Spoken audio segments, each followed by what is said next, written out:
by the way, you've always seen or walked past this beautiful gavel, which didn't have any marks on here until President Walsh became president. But I just wanted to let you know that there's an inscription here, and it says, made by Dr. R.G. Arvison, 1950. Black walnut from First University Library, located in Music Hall, 1878. Wow. You're welcome. Well, I'll call the meeting to order, and would the secretary please read the roll? Regent Bartell. Here. Regent Bradley. Here. Regent Burmaster. Regent Conley Kiesler. Here. Regent Crane. Here. Regent King. Here. Regent Davis. Here. Regent Salvo. Regent Lawson. Regent Pruitt. Here. Regent Rosenzweig. Here. Regent Shields. Here. Regent Smith. Here. Regent Spector. Here. Regent Thomas. Here. Regent Vasquez. Here. Regent Walsh. Here. Regent Womack. Here. A quorum is present. Thank you. You received the minutes of our March 6th meeting. Are there any additions or corrections to the minutes? Is there a second? Second. All in favor of the motion, say aye. Aye. Thank you. Minutes are approved. The report of the April 1 and 2, 2008 meetings of the Wisconsin Technical College System Board have been provided to you. Are there any questions or comments on those? The board's representatives are Regents Keene, Rosenzweig, Burmaster, and Smith. Can I make a comment? Yes, please. I would just like to thank Vice President Martin for attending our technical college meeting this past month and reporting on some of the initiatives that are going on between the systems. I think it's just such it's wonderful for our Tech College Board to hear firsthand from the UW about these different initiatives, and it brings a nice sense of camaraderie to the table. So, thank you. Good. Thanks, Mary. I would like to make two announcements about honors that members of the board have received recently. Regent Davis received the Outstanding Woman of Color in Education Award. That was presented last week at the UW System's 32nd Annual Women's Studies Conference at UW Green Bay. And among the accomplishments cited were Danae's service as a regent and her leadership of the Education Committee, offering a strong voice for educational excellence through diversity, access, and affordability, as well as her leadership with Pearls for Teen Girls, her current mission in life. That's a Milwaukee organization to help guide teens, especially those facing poverty, to further their education and become strong and successful women. And I wanted to read you a little bit of the award description. It said, whether helping to guide the UW system or fighting to help teenage girls improve their lives one person at a time, Danae Davis is a leading voice for positive change in Wisconsin. So, congratulations.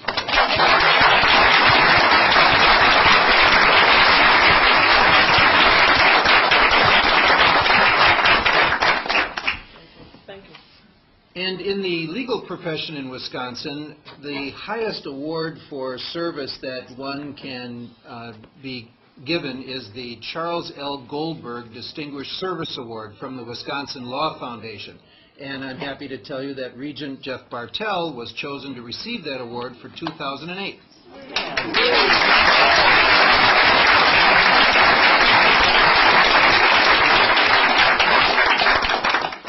That award recognizes lifetime achievement for an individual in the legal profession with a record of service to the profession and to the public. So, congratulations, Jeff.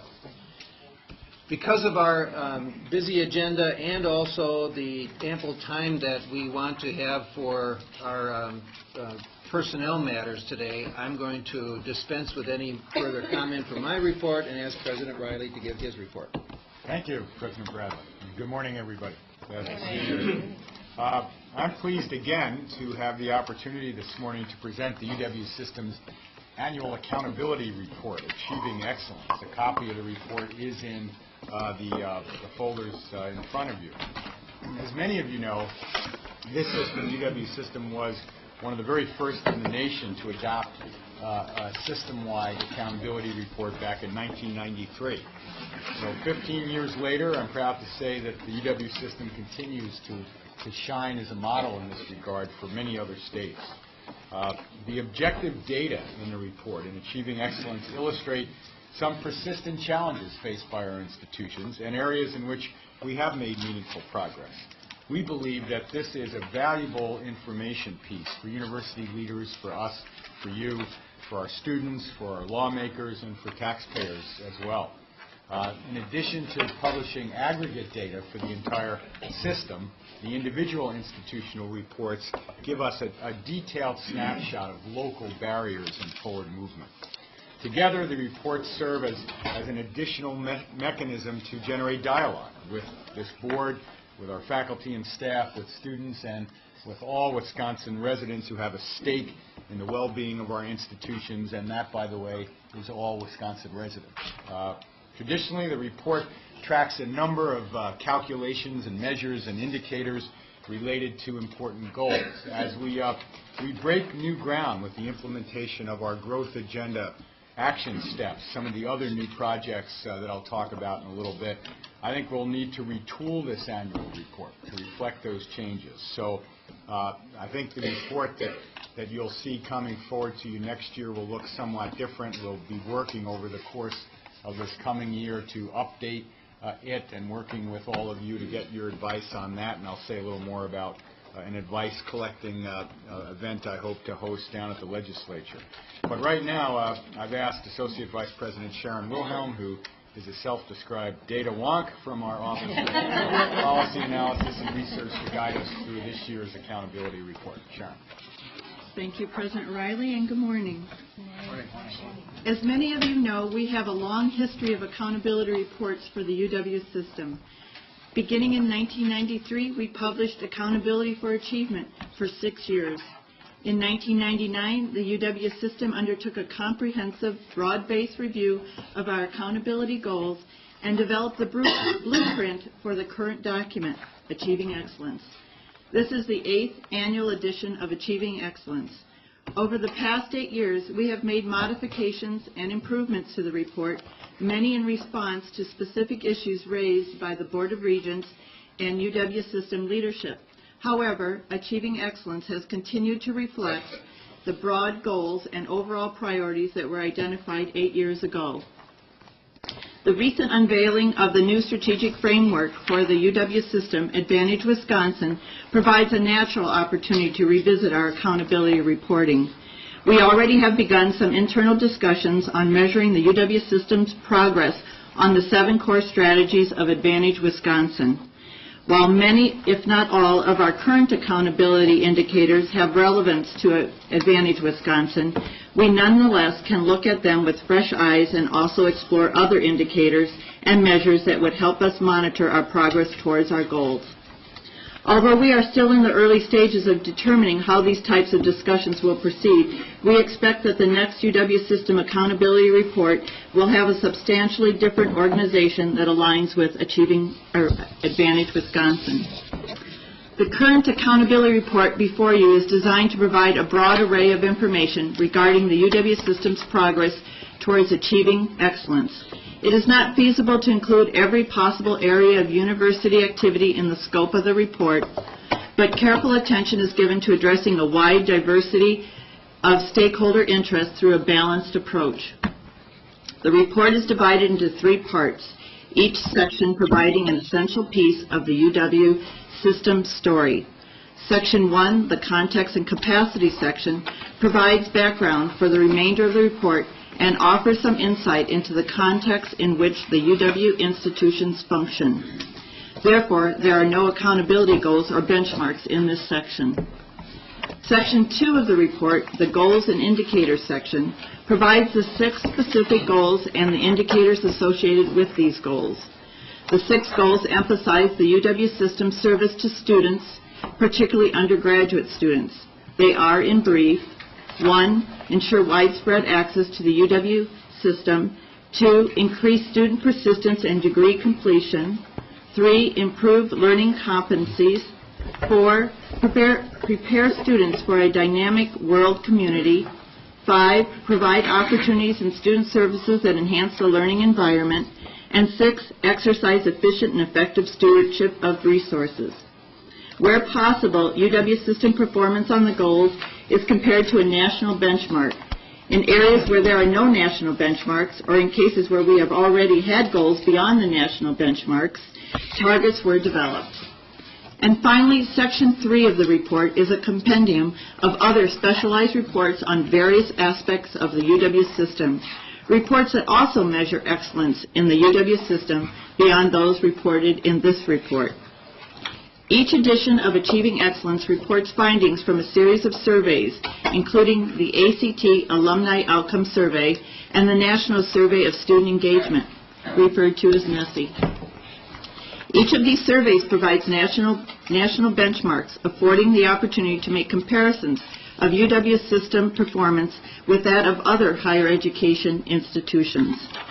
The current report incorporates data from the 2007 Alumni Survey.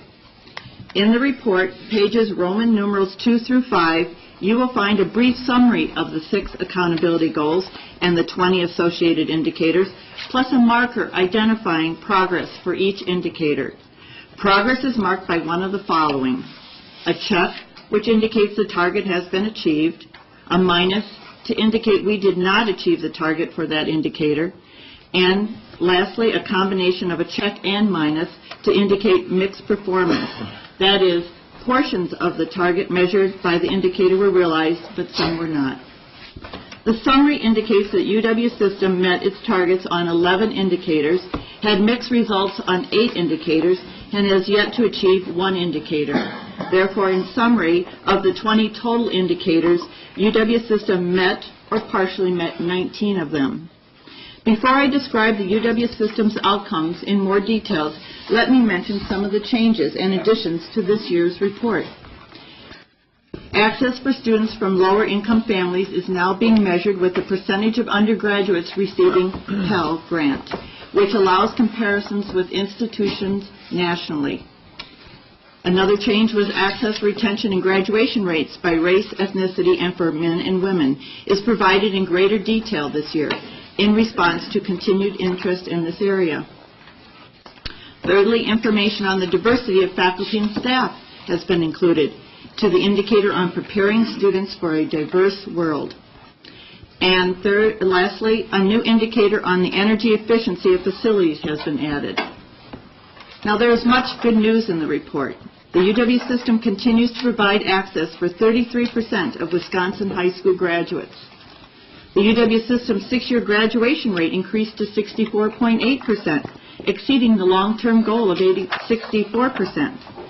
Although the system-wide target of retaining 82% of the students to the second year was not achieved, the UW system retention rate remains above the national average. Alumni continue to give the UW system high marks on fostering critical thinking, planned learning experiences outside the classroom, faculty mentoring, and activities that promote good citizenship. UW graduates outperform state and national averages on standardized tests of learning outcomes required for graduate study, for admission to medical school, and for certification in nursing and accounting.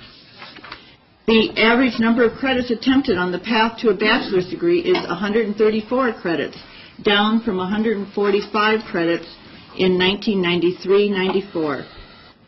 Despite these achievements, challenges remain, particularly with respect to the UW system's diversity-related goals. A gap persists between the rate at which Wisconsin high school graduates of color enroll in the UW system compared with white students. Also, a gap persists between the retention and graduation rates of students of color compared with white students. Enrollments in pre-college programs declined from last year. This is primarily due to a decline in the federal Gear Up funding and a decrease in the number of pre-college scholarships from the Wisconsin Department of Public Instruction. And finally, students receiving a Pell Grant make up a smaller share of UW undergraduates than is the case at public four-year institutions nationwide, suggesting we have more work to do to increase access for Wisconsin students with financial need. In a few moments, President Riley will discuss some of the steps the UW system is taking to address these challenges. The last item I would like to draw your attention to is the institutional accountability reports. As in the past, this year's report includes supplemental campus reports that indicate how each UW institution performs on 4 common measures: enrollment, retention, graduation rates, student involvement, and credits to degree. In addition, these reports also reflect measures that are specific to particular institutions and that are developed from the strategic planning processes of those specific campuses. I'd be happy to answer questions on the report after President Riley makes some concluding remarks. President Riley. Thank you, Sharon. As you heard in Sharon's remarks, we do have areas where the data point to ongoing challenges as well as our accomplishments. And we do have action steps in place to address those. On the matter of improving access and success for minority and disadvantaged students, we're making this a key step among our 10 Growth Agenda action steps. You'll recall the commitment in those steps to inclusive excellence. As we've talked many times, Wisconsin needs to significantly increase the number of college-educated citizens in its population to compete more successful in a global economy. And as our traditional college-going populations begin to decline, success in this area requires that we enroll and graduate a broader, deeper cut of the population. By making meaningful strides in this area, we can increase the academic success of our students and help the state achieve its economic goals. Right now, we are not making the strides we need to make in this area, and I'm frankly tired of coming before you to tell you that. I'm sure you're tired of hearing me come before you to tell you that. So what are we doing that's new, that's different, aimed at getting new and different results in this area?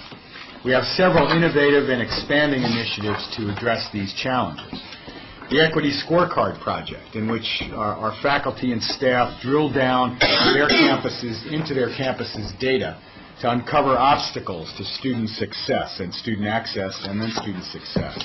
That project is being expanded to 5 more UW institutions in addition to the 5 already engaged in that new approach developed by Professor Estella Ben-Simone of USC, who came and talked to this board a while back about the project when we kicked it off with the initial 5 campuses.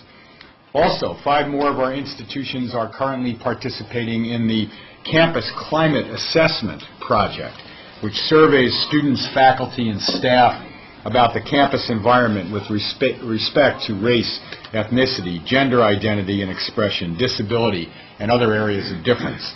This project is in part about ensuring a welcoming climate for all faculty and staff, which translates into a more welcoming climate for students.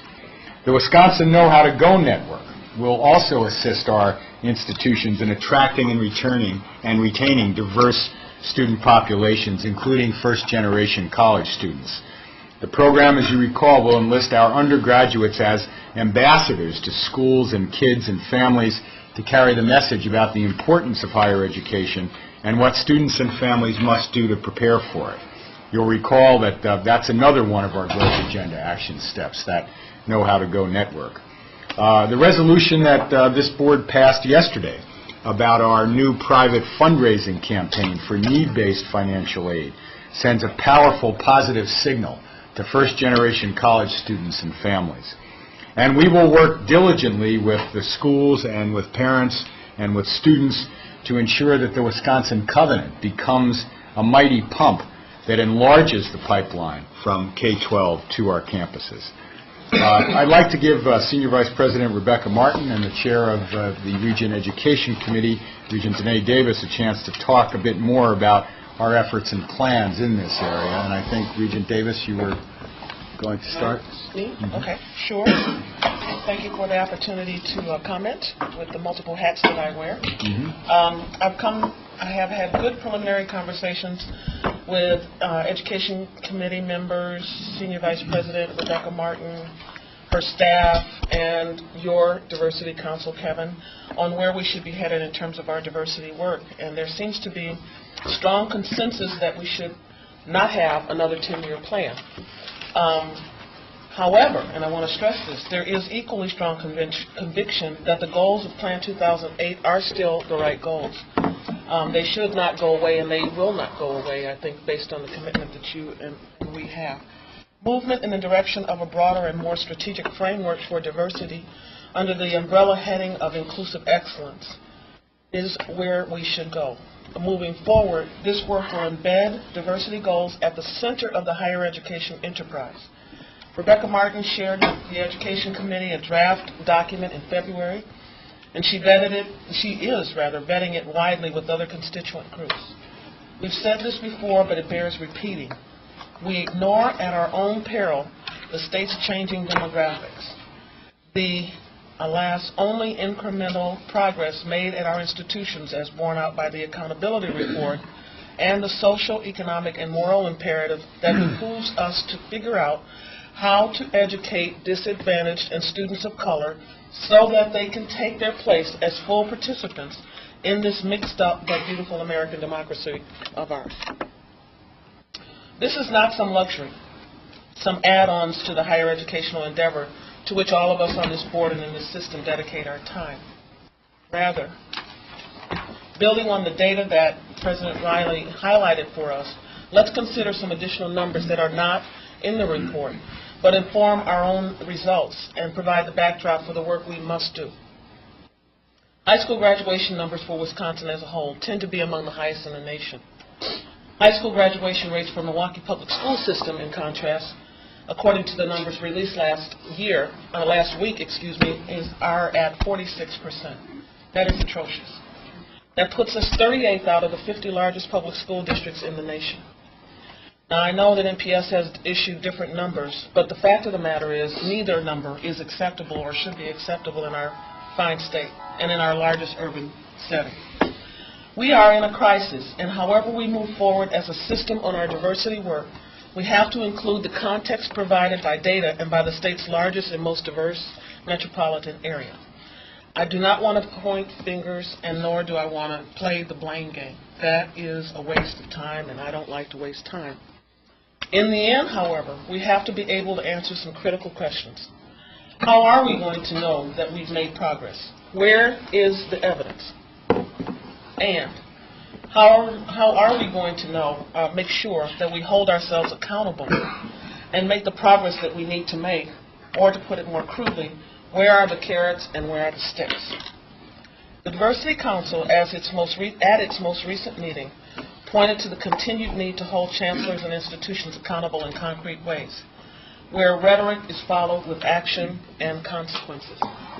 That is one means that we need to be vigilant in following through in that regard, as well as others, so that one of these days, soon hopefully, our progress will be more than incremental, and we will be able to say proudly that the UW system has significantly narrowed, if not closed, the achievement gap. That is truly our aim, and I'm very optimistic that we will get there based on many of the changes that President Riley has indicated, and because we remain diligent in our commitment. I know that we do. I know that that's unanimous among all of us, and I look forward to our making that progress and achieving our goals. Let me reiterate what Regent Davis just said.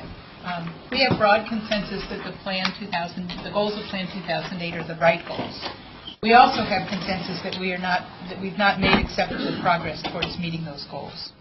That said, we agree that we need to develop a new approach to this work, one that builds on Plan 2008 and moves diversity and inclusion to the center of our agenda. We must dedicate ourselves, redouble our work and our efforts, strengthen our resolve, and reprioritize our work in order to achieve this. We've begun to do that by building additional accountability measures into Achieving Excellence, as Sharon just indicated.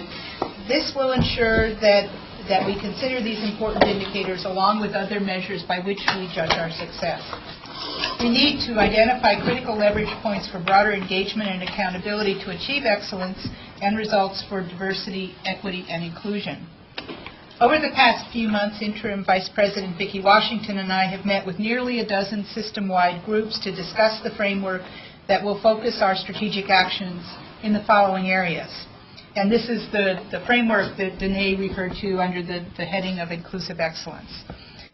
The strategic actions will be integrating equity, diversity, and inclusion into organizational priorities, policies, and practices, incorporating equity and excellence in all dimensions on institutional operations, student life and learning outcomes, creating inclusive curricular and pedagogical changes that contribute to welcoming classroom and campus climates, collaborating with K-12, teacher education programs, and community engagement efforts to rethink, redefine, and redesign our pre-college programs, creating a comprehensive professional development program to build and increase individual capacity and organizational capacity and leadership in this arena, and developing the infrastructure in each institution for leading, facilitating, and leveraging change in the area of equity, diversity, and inclusion.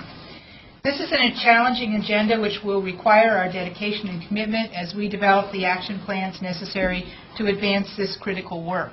And over the next several months, we will be working to try to put a little bit more detail to the general kinds of approaches that I've just mentioned to you, working with various constituent groups and certainly working with each one of our campuses.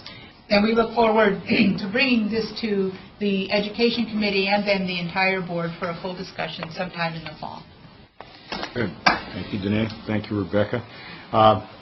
This conversation that we're having today about accountability is going to extend beyond today's time in this room. As we announced last week, I intend to hold a briefing and discussion about the accountability report at the state capitol in the near future, inviting state legislators and their staff to attend.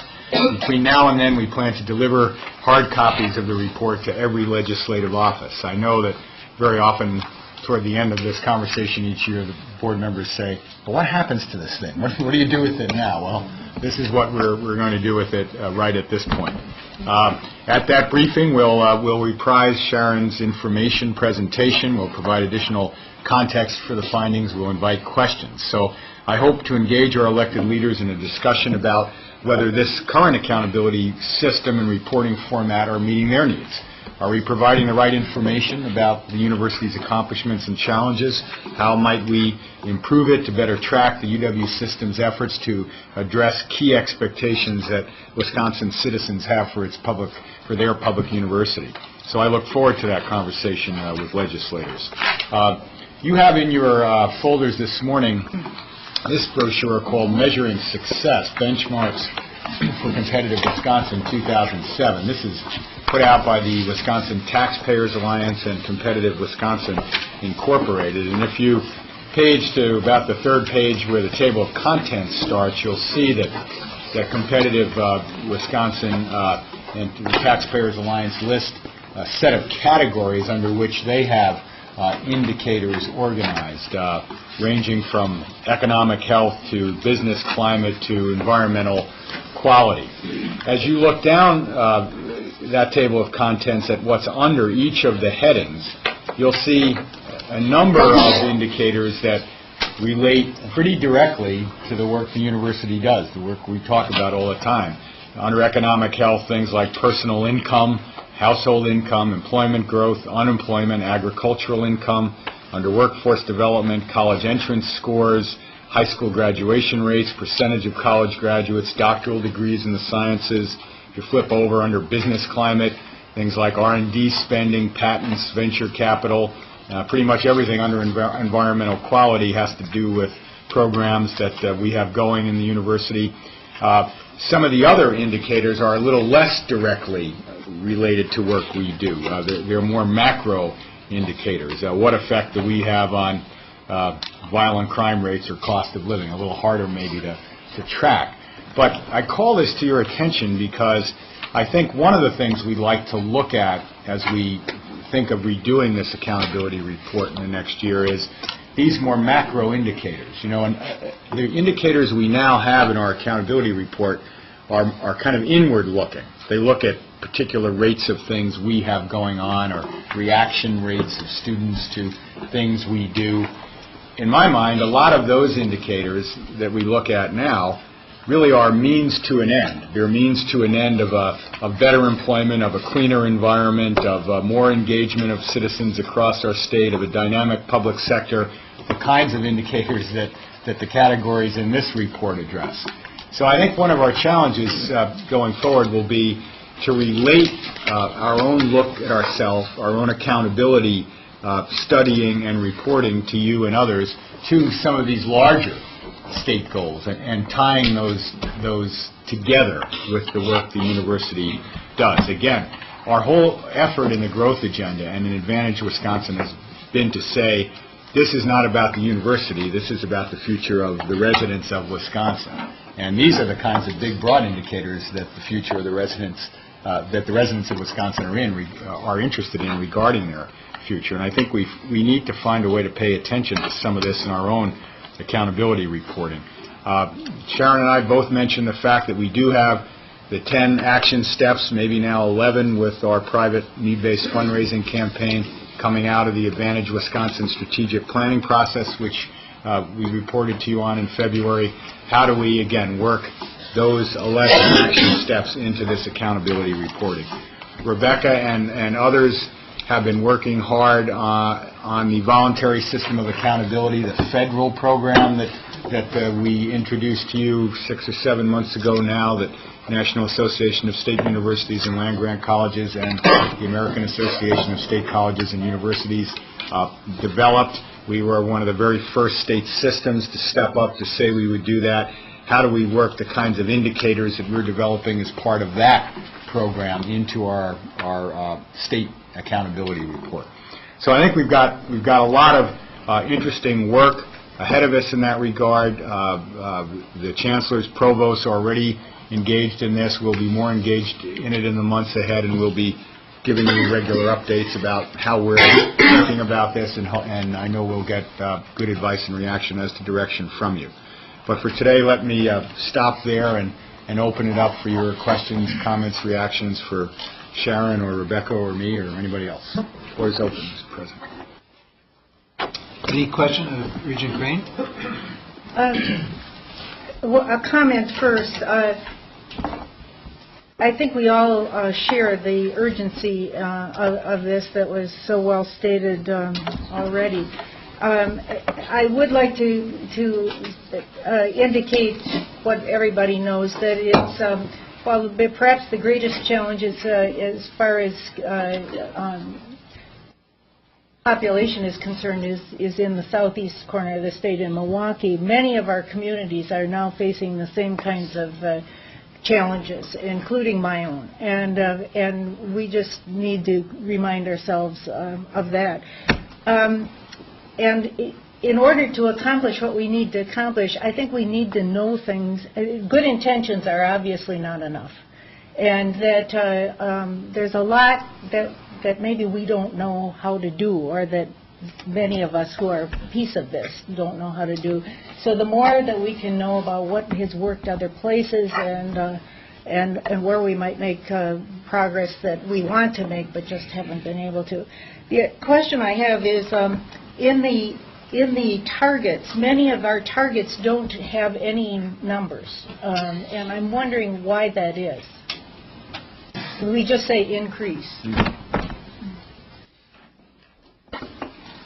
I think the answer was when the working groups developed this framework for achieving excellence. The thought was that we don't want to create unrealistic targets and not achieve them. It's more important just to see continual improvement. And so there was a general sense of stay away from numeric targets where it didn't seem feasible to develop them. Where it was possible, through like retention rates, graduation rates, there was a numeric value attached to it. If you, Regent Crane, if you move over to the column to the right of the targets under, for instance, Goal 2, retention of freshmen from the second year, retention new freshmen from the first to second year, is the target column to the right, and then over under status, you'll see there is reference to goals. So there are some goals in some of those areas, and we say we've either met them or we haven't. We've made progress toward them or we've slipped back. We don't have that on every indicator, but we do have them for some. Any other question, Regent Vasquez?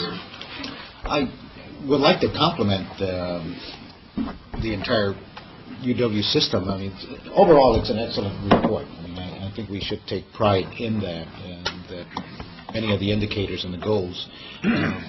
Obviously, there is an area that needs to be worked on. The one thing that I would like to just say, and that's in the area of the diversity, and I'm approaching it as an employer, and I have been an employer for many, many years. When it comes to the question of higher education, the question is really very simple. Did you graduate from a university?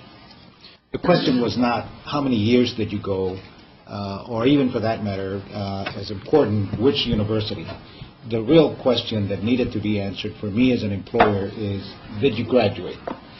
And I don't seem to gather that that is an area that we have much discussion on, that we are most certainly interested in, and I think it is important, about bringing students of color into the university system. But as an employer, I'm much more concerned, are they actually graduating, and not how many years that they spend here. Because as an employer, it doesn't matter to me that they were here 3, 4, 5, 6 years, or had everything but that final credit to graduate. That doesn't matter to me. The only thing that matters to me is, do you have the diploma? Yes, no. And if you don't, thank you, you're not qualified, no matter that you spent 5 years, 6 years at the university. The one person that does say yes, that one is qualified to me. So I would hope that as we move forward in all of this discussion, that we also focus on the end, which is really ultimately what really matters from an employer's perspective, and not just focus the discussion on how many are we getting in.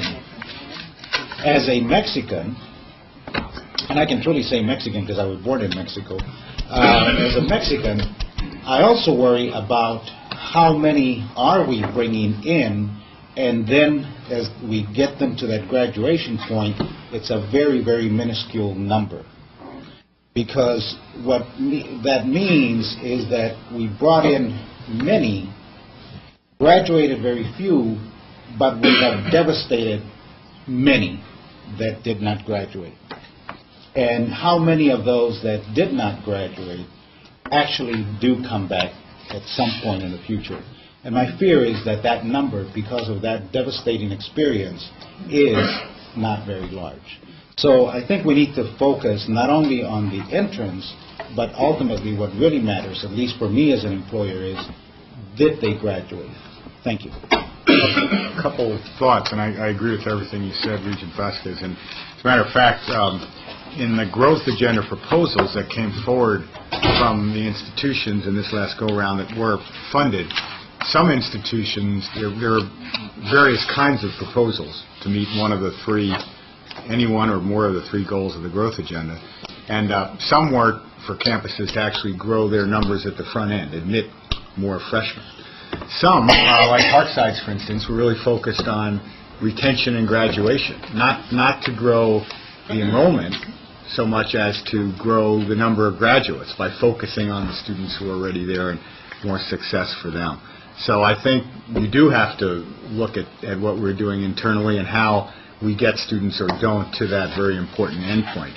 And then for those students who don't get there but accumulate some college credit along the way, that's where all of the projects we've got developing now in the Adult Student Initiative become important. How do you reach out to that population that has some credit but not a degree in a way that makes it attractive for them to come back and finish their degree? And from studies we've done, we believe there's something like 1 million adults in the state who have some college credit but not a degree. So it's a vast population that we need to do a better job with. And again, we hope through the Adult Student Initiative piece of the growth agenda to begin to get at that issue in a better way, as you suggest we need to. I would just mention another focus that we've had in the last 2 years, which is through the equity scorecard.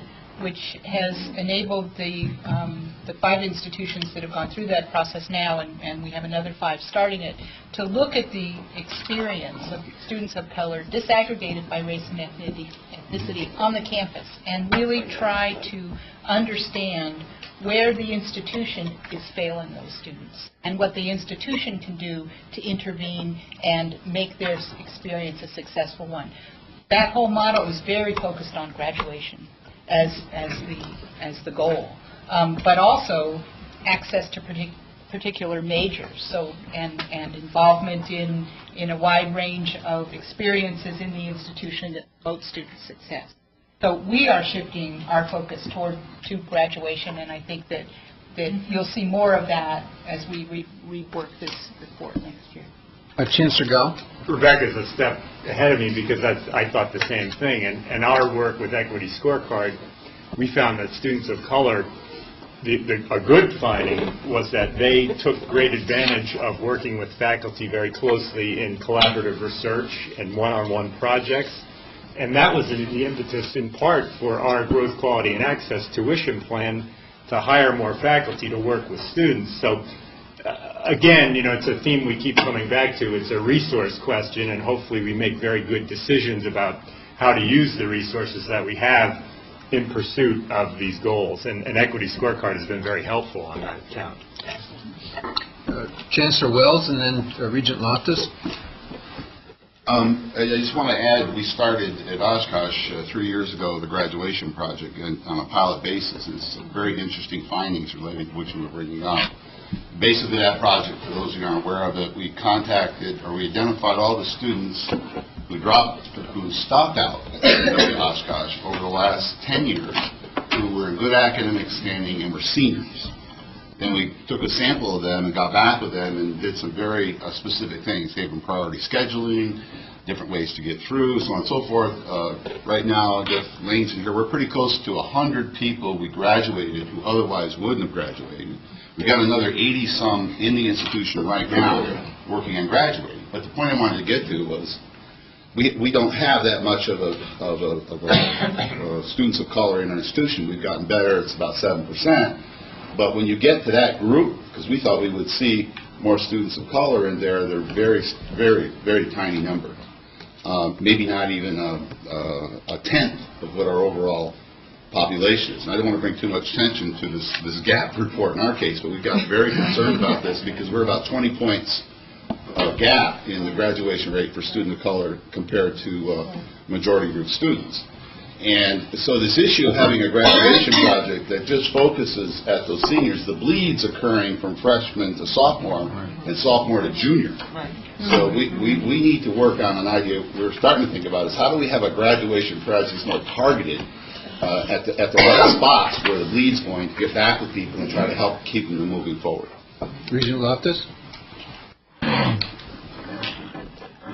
As we know, some other institutions have gone toward the idea of judging chancellor's performance and even pay based on the retention and graduation rates at their institution.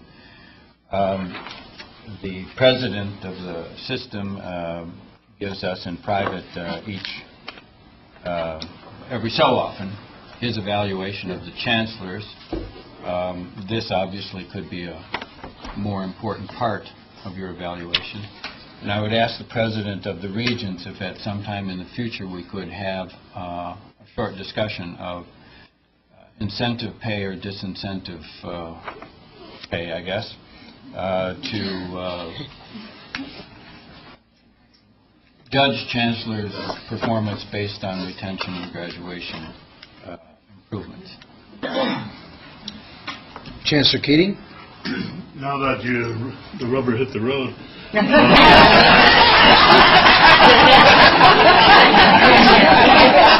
can say what I want. Until you fix the metrics for graduation, I don't think any of this discussion is pertinent. The cohort, the freshman entering cohort in 6 years is the metric that we still use. And that's absolutely flawed. I think everybody that looks at it says it's flawed. And this system could be at the the leading edge, if you will, that they figured out another way to talk about graduation rates. Because the old model when I went to school, when most of you went to school, is you go to a college, you go and you get through. And that's exactly what these graduation rates are built on. The new model is that students, for varieties of reasons, go to 2, 3, 4 different institutions before they graduate. And if they don't stay in our system, then the school gets no credit for graduation. And conversely as well, if they come into your school in the 2nd, 3rd, or 4th year, we have a lot of that at Parkside, you don't get any credit at all either for those graduates. So the way you measure graduation rates is critical if you're going to put any kind of real teeth into the graduations of the school. It can't be this tired old NCAA developed type of rules for graduation. It has to be current, and current means students are going to change their institutions several times. And you have to take that into consideration, I think, including giving some credit to those institutions who receive a lot of 2nd, 3rd, 4th year transfers in and get no credit for graduation for those at all. So, could I ask Sharon to comment on that, and we'll come back, because this is a really important point. We've talked about it quite a bit at System and with the chancellors and provosts, and it's very important for the board to understand this. Sharon. As the chancellor indicated, it is federal reporting requirements to do the 6-year graduation rates that you see in Achieving Excellence. But I welcome his comments, because the next year it's going to look like we're once again very responsive to comments. The plan is to work with the National Clearinghouse and obtain further information to supplement what we have in our current Achieving Excellence. So, and we're well on the way with those discussions. It does require additional information being sent by every UW institution to the clearinghouse, and all the campuses are working on that. But I have confidence that we'll be able to do some exciting new reporting in next year's Achieving, or whatever it's called, the next version of accountability reporting. That's good to hear, because the NCAA used the clearinghouse just on a pilot with Division II athletics. I think it increased the graduation rates for athletes, something like 18% when they use this particular metric. Regent Bartel. I think this is a very helpful discussion about retention and graduation, but the point that I would want to raise is, unless you get them in, you're not going to get them out. So it seems to me, and one of the most disturbing things about this report to me is the decline of what looks to be about 1/3 of the pre-college program participation. I mean, if we can't get high school kids to be thinking about going to college, I don't care what we do to retain them and to try to graduate them, we're not going to succeed in this effort. And the question I have is, do we need to do more of what we're doing, or do we just need to go back and start a new thought process on this effort? I get the sense that I don't question the efforts and the good intentions of the people who are doing this. I mean, it's quite apparent that all of that is worthwhile. But are we missing the boat here? Are there things that we should be doing that we're just not doing? I know that we can increase the efforts that we're making, but do we need to rethink this whole process of pre-college recruitment? I think we do, and I think that's why we went to a new methodology with this equity scorecard. That's why we're going to a new project with the campus climate surveys. These are not things we've done before. The things we've been doing haven't been working. That's why we've gone to a covenant. That's why we're going to know how to go. That part of the whole basis of the equity scorecard, Jeff, is to try to analyze what we've been doing, see whether it's working or not, and to abandon the things that are not working and try new things that might. Now, we don't know when you try a new thing that it's going to work, but it's time to try a new thing, and we've got a whole bunch of these new things that we are now trying, and those new things will become part of our Inclusive Excellence project going forward as the successor to Plan 2008. But so the numbers that we're seeing here reflect efforts prior to our current efforts. Is that right? Basically, yes. And on the pre-college programs, that's a complicated metric. Again, Part of that is, as Sharon said, the cutback in federal funding, because the feds were funding a lot of those programs, and when the feds have defunded them, some of them have gone away. What we're discovering, though, too, is that goes back to the overall discussion on graduation rates. Our methodology is flawed, and we need to get it a little less flawed. You never have it perfect. For instance, in the number there, 12,527 students enrolled in pre-college programs, I just found out recently that doesn't include, Sue, the Future Phoenix program. 6,000 kids in there. We don't count that in there.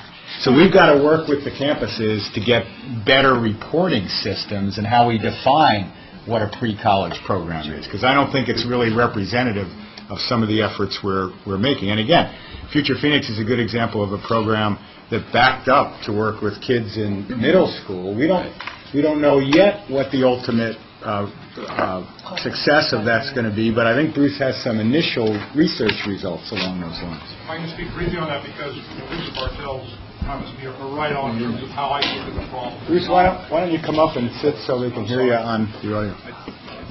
I'm sure my colleagues over there, and I need more leg room too.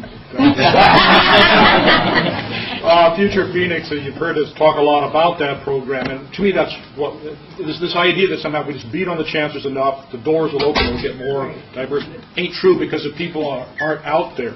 We've got to build that pipeline to bring those folks in. That's what we're doing in Green Bay. That's what's happening around the system. I could give you data to back up that assertion, but it is really true.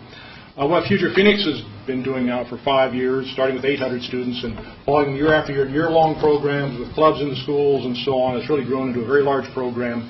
It's now touching about 6,000 students, as well as probably about 1,000 UWGB students, involving them and with the community and service learning. We have our education faculty running a longitudinal, meets the best standards of academic research study all along. They have some from the beginning. They now have their first results in documenting that Future Phoenix, for the kids who participate in a paired comparison test, has cut absences in half and increased GPA of these students in junior high school significantly. So it is having an impact. But you've got to be in this for the long haul, doing programs like that. I could offer two other quick comments that I think are related. The reason why I think it's important to focus on the pipeline, as Regent Bartell was suggesting, rather than on retention, is, and I've said this to the regents before, is if you have us focus on retention, be careful you may get what you ask for. We all know the surest way to improve retention rates is to be more selective in our admissions. We all know that the best predictor of college graduation is not SAT scores, it is not even high school grade point average, it is family income. That's the best predictor. So we've got to keep that in mind as we look at these issues also. Thank you. Can I add one thing about Future Phoenix? Regent Crane.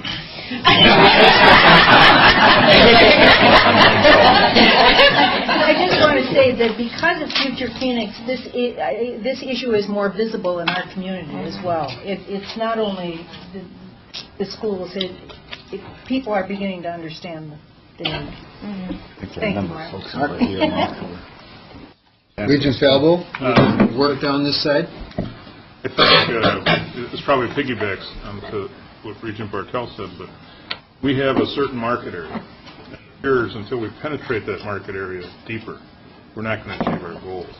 Piggyback with that, at least I can speak a little bit for the Milwaukee area. They would probably agree or disagree. Probably.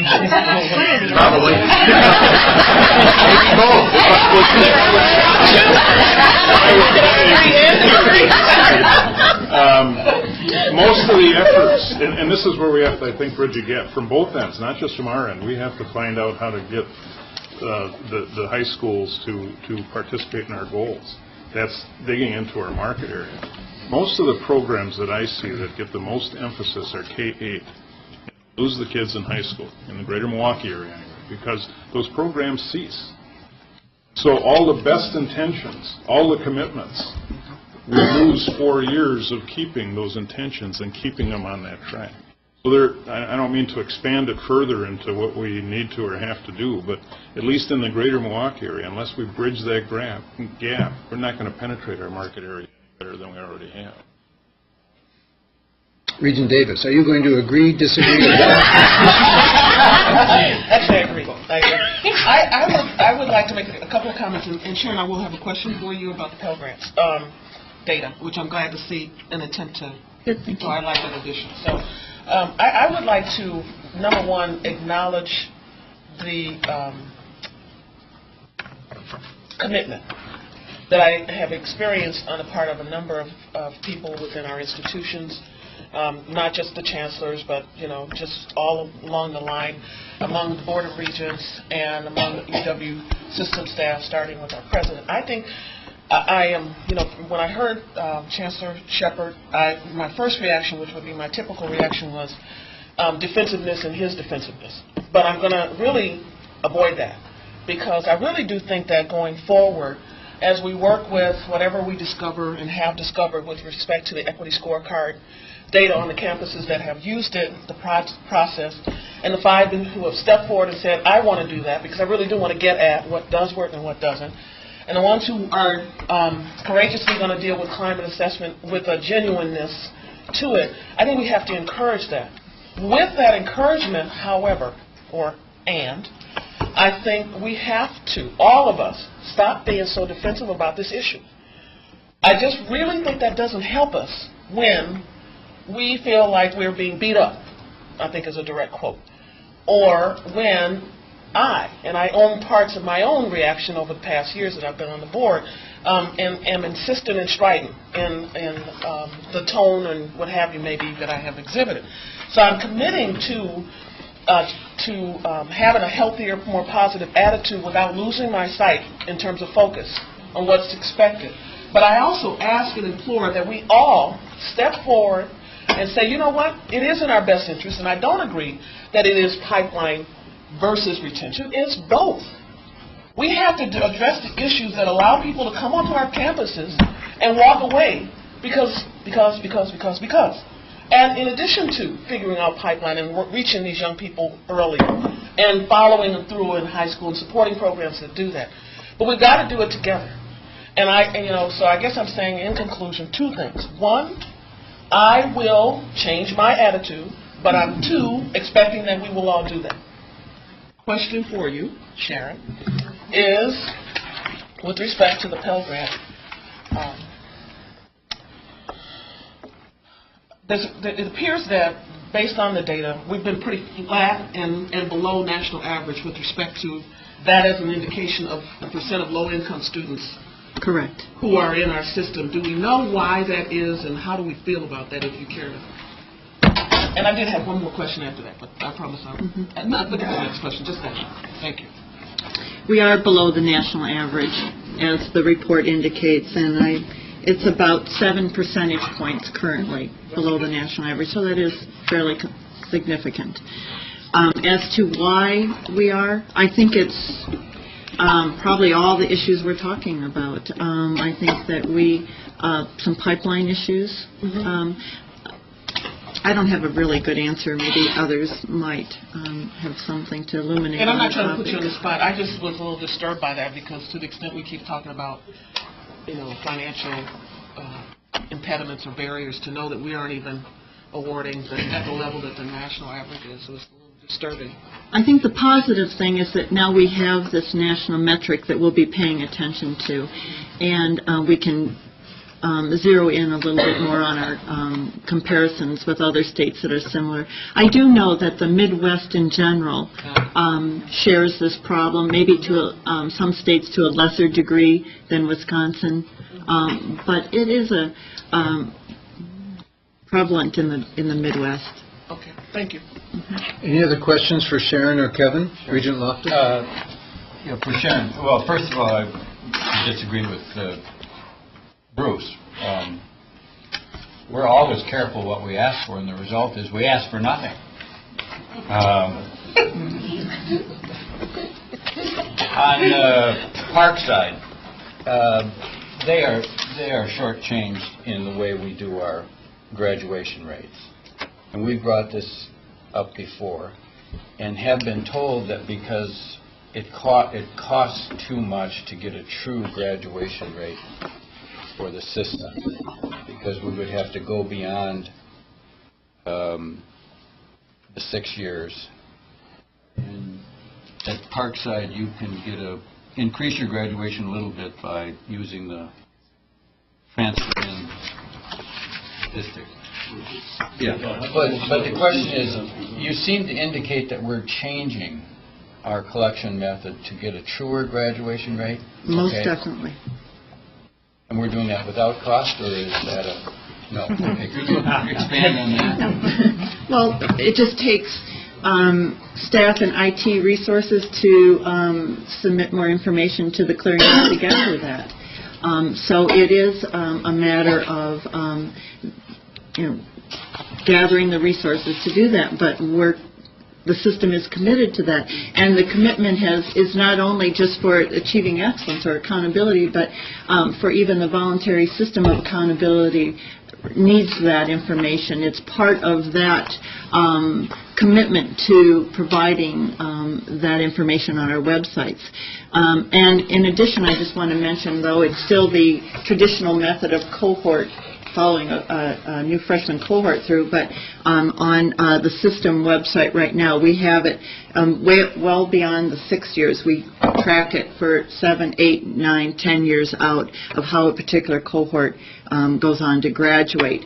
But the additional information will be gathered through the voluntary system of accountability. So when will we know those graduation rates?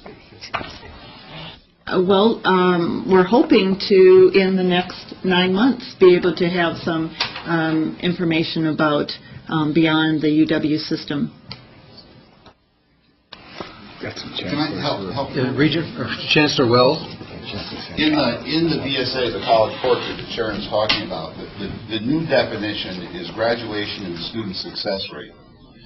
And it includes graduated from institution started, graduated at another institution, still enrolled in institution started, or enrolled in another institution. Now, the ability to be able to get a better sense of that has a lot to do with whether the institutions across the country will participate in the clearinghouse. And right now in the college portrait, there are 250, Kevin, something like that, institutions. So to the extent you can get more robust data like that, which is better data, depends upon getting more people to participate now. And we're all trying to get that kind of reconceptualization into the federal level as well, where we're going to be held accountable. And then just the final thing on defensiveness. We're working real hard in turning our defensiveness into disappointment.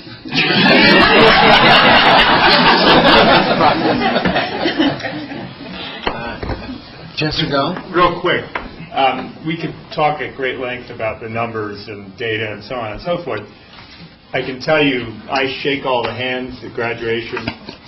You can see we got a lot of work to do, and it doesn't really matter how you count it up. I mean, the efforts have to just keep going, and so we need to do more, quite simply.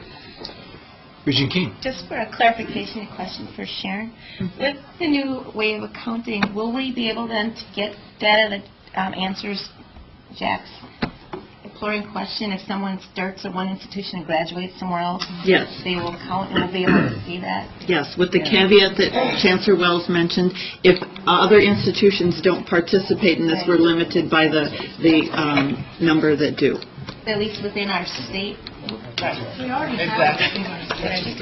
This will give us a broader picture. Outside Wisconsin. Okay, thank you. There may have been some other chancellors or provosts who had hands up. Any follow-up comments? Absolutely. Thanks, Sharon. Thank you. Thanks for a very good discussion. We will continue, obviously, our work in this area. We double it, and we'll keep letting you know how it's going. I wanted to give Senior Vice President Martin a chance to update you a bit on the progress we've begun to make on our now 11 growth agenda action steps. She's been working especially with our provosts, who have really taken the lead in starting to form up some teams for implementation of those action steps, and wanted to have her give you a little bit of a sense of how that work's going. Rebecca. Thank you. I first want to note that the provost leadership in these efforts is particularly important, because if we're going to really make progress on both the entire Advantage Wisconsin agenda and these specific growth agenda action steps. The provost, the work has to happen at the system level. It also has to happen on the campuses. And so the provosts are in pivotal roles to provide the leadership in both of those environments. And I really appreciate the hard work that they've already done in beginning to shape the plans. I'd like to take an opportunity to provide you with an update on just a few of them. I'm not going to go through all 10 today. But over the course of the next several meetings, I hope that I'll have an opportunity to give you an update on a few every time. So let me tell you about the ones that I think we can report strong progress on at this stage. The first growth agenda action step, the commitment to a coherent set of learning outcomes for all UW baccalaureate graduates, is moving forward very well. Once classes are over in late May, we will have a group of more than 100 faculty coming together here in Madison, representing all of our institutions to begin a discussion of are there, and we believe that there are, but what are they, broad, overarching, common learning goals that inform all of our programs. It's really essential that this conversation, this discussion, begin with our faculty. And so that is the way we have reached out to all of our institutions to get key faculty to the table to begin this conversation. But as we move forward with this, there will be opportunities for Regents and others to be involved in those conversations. But we want to start it at the heart of the matter with our faculty. We're targeting the end of the fall semester for having some progress to report on this, and we'll keep you posted as we move along. In another arena, Kevin and I are about to appoint a task force to explore models and propose pilot projects for the UW dual transcript, or what we are now calling the Student Engagement Portfolio, which we think really better reflects our goals in this area. We will be building on plans underway or already in place at Green Bay, La Crosse, Madison, and Platteville, and as well as identifying some places where we might actually develop some pilot projects. And we would welcome region involvement in this task force, so if any of you would be interested in being part of the group to work on this, just let me know, and we'll make sure that you get invited to the first round of meetings. We're also forming a system-wide policy group to work on new pathways degrees. This group will explore guidelines for assessment of existing opportunities on each of our campuses, because we want to get a good sense of what is already out there, as well as consider approaches to prior learning assessment, to a new credit repository, and to new online program possibilities. And this is another area where we would feel we would really benefit from region involvement. So again, if you would be interested in participating, if you just let me know, I'll make sure that you get on the list. One more, the Madison Connections program, extending that to the comprehensives, is moving forward. Students who have been offered the Madison Connections program in this current admission cycle, in addition to being given the opportunity to go to a 2-year college and transfer to Madison as a junior, are now being also offered that opportunity at UW Green Bay, and I believe that they have at least one student that has taken them up on that, maybe more by now. That was the count last week. I know that there are a couple of other comprehensives that are seriously considering this for the fall 2009 freshman class. So we've made some tangible progress in that one as well. I could answer questions on others, but I think that's where I can report clear, tangible progress, and I'll be back in June, hopefully, with some more. Questions for Rebecca? All right, we'll keep you posted on progress on these steps as well. And I want to thank the chancellors and the provosts and faculty, staff, and students who've been working on these action steps and are committed to the success of the growth agenda. We appreciate it. We spent some time today talking about accountability, a fair amount of time, and another dimension of accountability, I think, is being ethical. So I want to take the opportunity to share our new employee ethics brochure, which is also in your red folder this morning. This is a project that Pat Grady and her team in the council's office began last fall to tackle the very critical but complicated topic of employee ethics and public records and the very public, transparent environment in which we work. As the system works to maintain ethical practices, it's essential we provide our employees with clear guidelines that allow them to work effectively and responsibly in their respective jobs. This brochure, I think, serves as a brief handbook and guide to help employees should situations arise that involve ethical dilemmas, and life being what it is, they almost always do. Electronic copies have been provided to all our campuses now and our 40,000 UW system employees. Printed copies will be included in our employee orientation programs across the system. So thanks again to Pat and her team for putting this together. Some good news today from our institutions, and I want to begin with an introduction of two visitors who've come quite a way to join us. Anya Engelhorn and Johannes Bellerman are visiting German exchange students who are studying at UW La Crosse. The La Crosse Student Association, and I think Fred Ludwig is here, the president, and their colleagues at Johann Wolfgang Goethe University in Frankfurt have an official partnership to foster cooperation and learning across nations. So we're very happy to have these two students with us.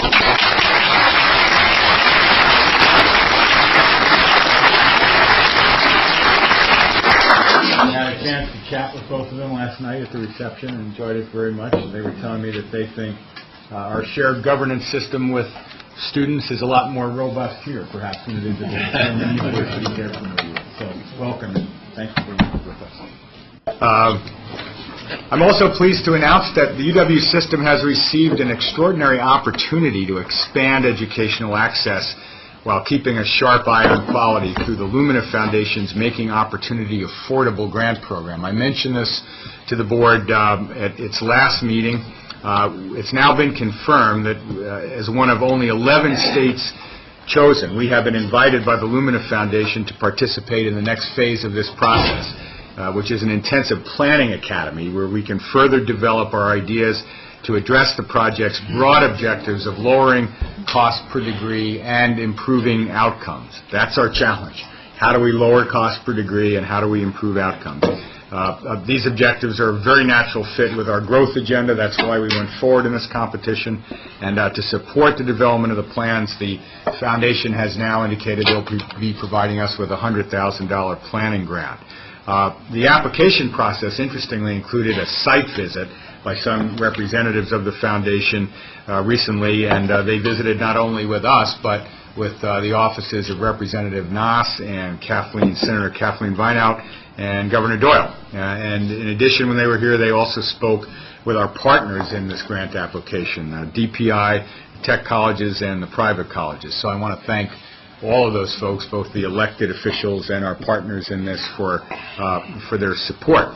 If Wisconsin continues to advance in this, we would be eventually one of 5 states nationally to receive up to $500,000 annually for up to 4 years to assist us in achieving our goal of increasing the number of state residents with high-quality college degrees. Again, when you look at the numbers, and we were talking about some of these earlier, back to the big 30,000-foot growth agenda numbers, and back to the presentation we had from the representative from the National Center for Higher Education Management Systems, the President Dennis Jones, in Milwaukee last year, almost a year ago now. He was saying we need to get to something like 50 to 55% of our population with a college degree, and we're now in the mid-30s and kind of plateaued there. In my opinion, there's no way we can get to that 50% at the current cost per degree. It would break the public bank. Our challenge is going to be how do we get there without diminishing quality? And that's, as we talk about that, I guess my plea to the Regents is don't assume that we're going to maintain the quality. The conversation always is we've got to get access, we've got to do a better job in retention, we've got to do a better job in graduation, we've got to have more students come in and get through, and we all share that. But the assumption very often is, well, you can do that and you can keep the quality where it is. We can't assume that. And part of why I'm excited about this project is it will give us an opportunity to work with a number of other states that are focused on these problems, that are raising those same questions. And I think we can really learn from each other in this process while keeping our eyes on the prize of what the nation needs to do with its public higher ed and private higher ed systems in the years to come to get to those kinds of numbers without dumbing down the value of an American higher education credential. So we're very excited about this, and again, we'll be keeping you posted on how the Planning Academy goes.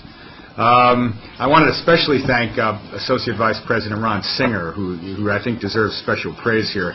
He was the chief author of our letter of intent for this grant and the coordinator of the recent successful site visit. So Ron is somewhere around. UW Stout recently raised $5 million from private donors whose investment will make a significant impact on the campus. These gifts will support the new Center for the Study of Ethics. Ethics are in the air this morning. Student scholarships and other worthwhile efforts. So congratulations, Julie Crispoli, I think is here representing Stout today.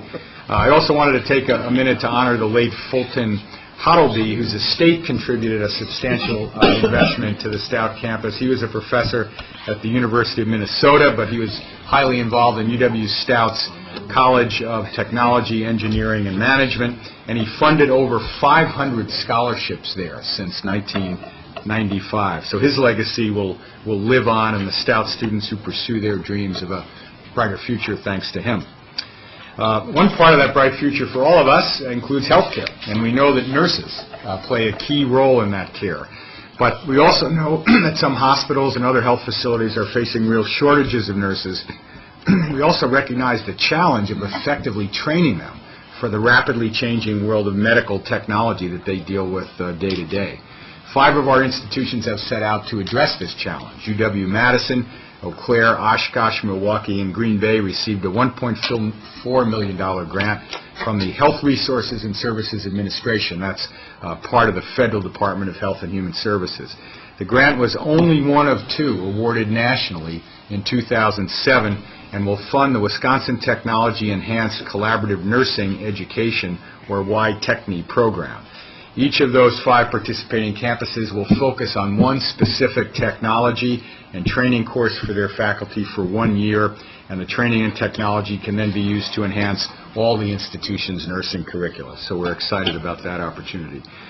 Recently, many of our students traveled around the country for service and learning trips over spring break. One such group from UW Eau Claire made the Civil Rights Pilgrimage, a trip that included stops in Atlanta and Birmingham and Selma and Little Rock and other cities at the heart of the civil rights movement. As the students traveled, they had the opportunity to learn directly from the people and places that contributed to the movement. It's good to note our students getting in touch with our living history in this way in a month that includes the 40th anniversary of the assassination of Dr. Martin Luther King. Finally, the UW River Falls Tissue and Cellular Innovation Center is progressing by leaps and bounds. The center hosted students and faculty members from the Nanotech Center at Chippewa Valley Technical College for a day of workshops on nanobiotechnology. The day was an exciting opportunity, I was told, for those in attendance to work with this promising technology and with each other. So this event is yet another example of the boundless opportunities that can arise through institutional cooperation and sharing. Now try to match that in Oklahoma, Chancellor Betts. In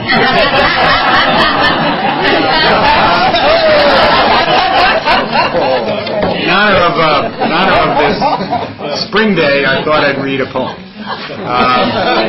This is E.E. Cummings, no capitals, not much punctuation, no titles. Spring, May, everywhere's here, with the low, high, low, and the bird on the bough. How? Why? We never we know. So kiss me, shy, sweet, eagerly, my most dear. Die, live, the new is the true, and to lose is to have. We never we know. Brave, brave, the earth and the sky are one today, my very so gay young love. Why? How? We never we know. With the high, low, high, and the May and the spring. Live, die, forever is now, and dance, you suddenly blossoming tree, I'll sing. That, Mr. President, I turn it back over to you.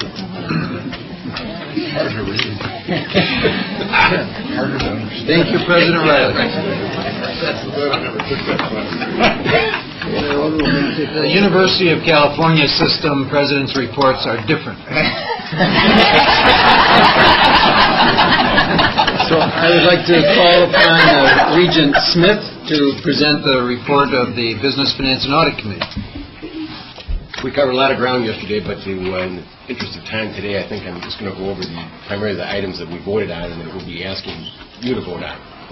First was the amendments to the bylaws of the University of Wisconsin Medical Foundation.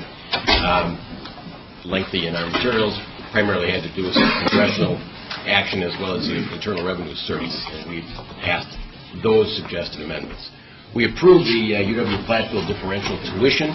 That was a differential tuition initiative proposing a differential of 1.9% of the undergraduate tuition rate, or $50 semester on full-time undergraduate students at UW-Platteville.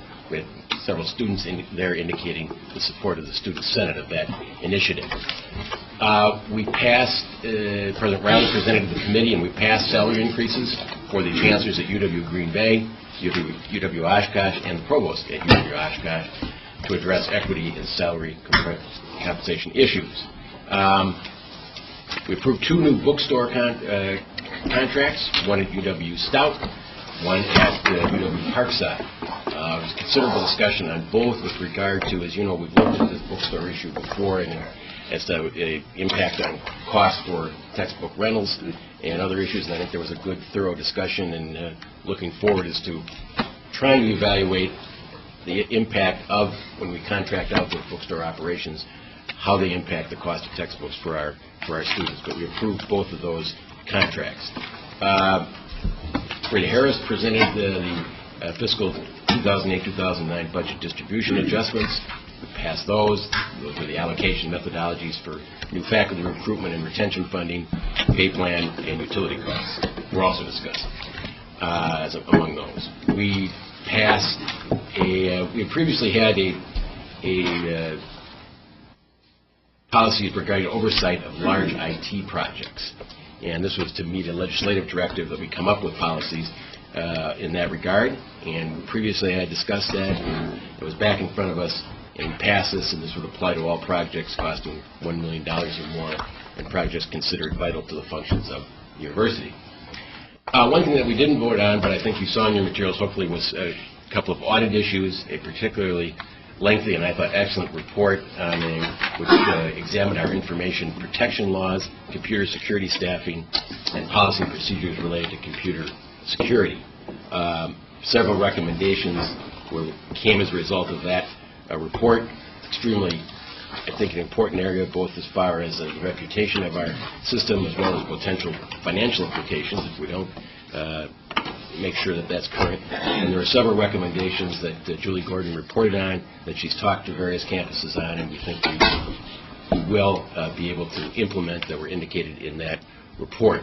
We also had a report on a follow-up audit on copyright infringement issues that you probably saw, and what we've done in that regard since the original report in 2003. One thing we directed, and Eileen directed, was that we take a look. Some of you perhaps saw a recent Whisberg report on credit card debt and credit card practices on our campuses, and a very interesting survey, very interesting results, I thought, and I think we're going to try to get a new audit or an updated audit on some of the practices on our campus with regard to credit card use. And several other campuses or systems around the country have taken some steps in that regard, and we're going to get an update on that, we hope sooner than later. We had several trust fund matters, one vote regarding the proxy season environment, and we provided guidance for planned voting positions for the 2008 season. Some of the dominant social issues for 2008 include environment, sustainability, corporate political contributions, equal opportunity, and human rights. That, in a nutshell, is the 7 or 8 areas that we discussed and voted on. So I'm asking the Business, Finance, and Audit Committee unanimously approve the following resolutions, which I now present as a consent item. I move adoption of Resolution I-2C, amendments to the bylaws of the University of Wisconsin Foundation. Resolution I-2D, UW-Platteville undergraduate differential tuition. Resolution I-2E1, consideration of salary adjustment for senior academic leaders. Resolution I-2E2, UW Stout bookstore contract. Resolution I-2E3, UW Parkside bookstore contract. Resolution I-2E4, 2008-2009 UW System Annual Distribution Adjustments. Resolution I-2E5, UW system policies for large or vital information technology projects, and Resolution I2G2, UW system voting of 2008 non-routine proxy proposals. Is there a second motion? Does anybody have a request to remove any item from the consent agenda? Regent Loftus. 1-2D, or I-2D, I-2D to be removed. Okay. Any other request to remove an item? All in favor of the resolution with I-2D removed, say aye. Aye. All opposed? Motion carries. And now would you like to move that I-2D take up as a separate item? So moved. Is there a second? Second. Okay. Regent Loftus, discussion? Well, I apologize to Brent for not being able to get some questions to him yesterday, but the questions were almost beside the point at this stage. I assume the committee considered how this might be delineated on the tuition bill that parents and students see. I mean, I was curious if there was a fee at Platteville that covered some of these same areas, especially in the health area. But my basic problem, or two bigger problems. One, has our questions on fees simply resulted in changes and mentality to bring to us instead differential tuition requests? But I'm going to vote no on this. Yesterday, we had student governments ask us, as their top priority, there be a freeze on tuition.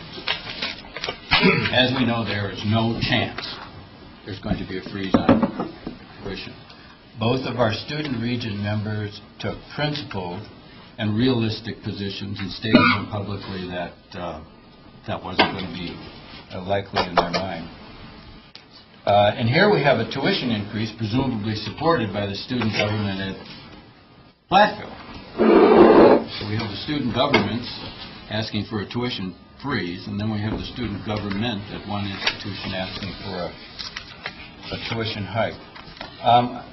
I think that we should be very careful of all tuition differential requests from now on. We could be certainly heading into a period where we are going to have to choose between quality and size. And I think if Platteville finds this as essential to the institution, that they should put this in their base budget and bring it back to us in that way, and I urge the regents to vote no. Regent Shields. I just want to address Regent Loftus's concerns. First of all, Platteville is not a member campus of United Council.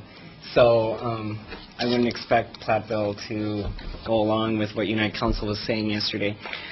Secondly, I believe the Student Government Association has identified areas of immediate need. And I believe that they've done the right channels, especially for their campus culture and whatnot. And I believe that the board should support this measure. Any other discussion on the motion?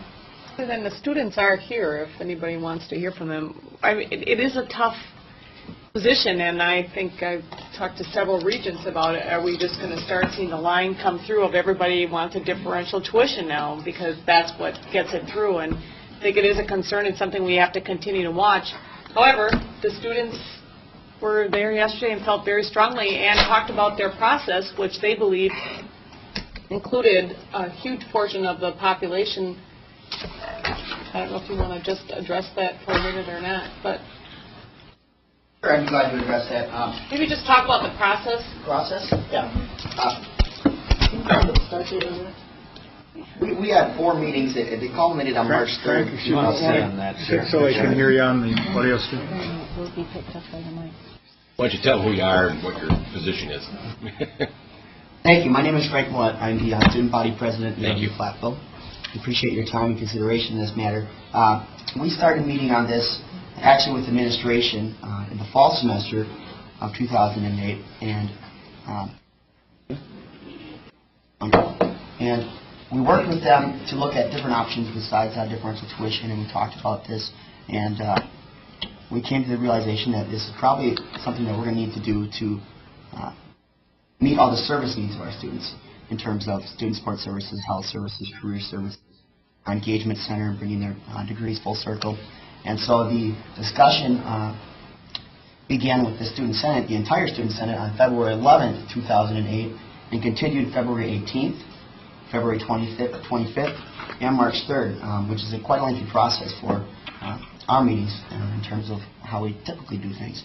So we had a large number of meetings, and in addition to that, we had media coverage at every meeting. We televised all those meetings across campus. We had Exponent coverage, which is our student newspaper, did 3 separate articles on our process. We encouraged students to come to open listening sessions, to come to all the meetings and voice any concerns they had with the problems or with the proposal. We had encouraged all our senators to speak to their constituency, their peers, their classmates, and a great deal of them did. I feel very strongly about that. And what ended up happening was the differential tuition proposal was actually modified by the university because of the students' perceived need. The university was initially proposing a 1.6% increase, and the students said, well, hey, we see something else here in terms of the Intro to College Life classes that we feel we need more money also for this. And so the university actually added that 0.3% as a request of the students. So that should really proves to me that the students are in favor of this. Not only are in favor of the initial 1.6, but they said, hey, we need actually more services than what you've realized. And so the university did that, came back with the revised proposal. The students discussed it some more, and the final vote went through 16 yes, 7 no, and 2 abstentions.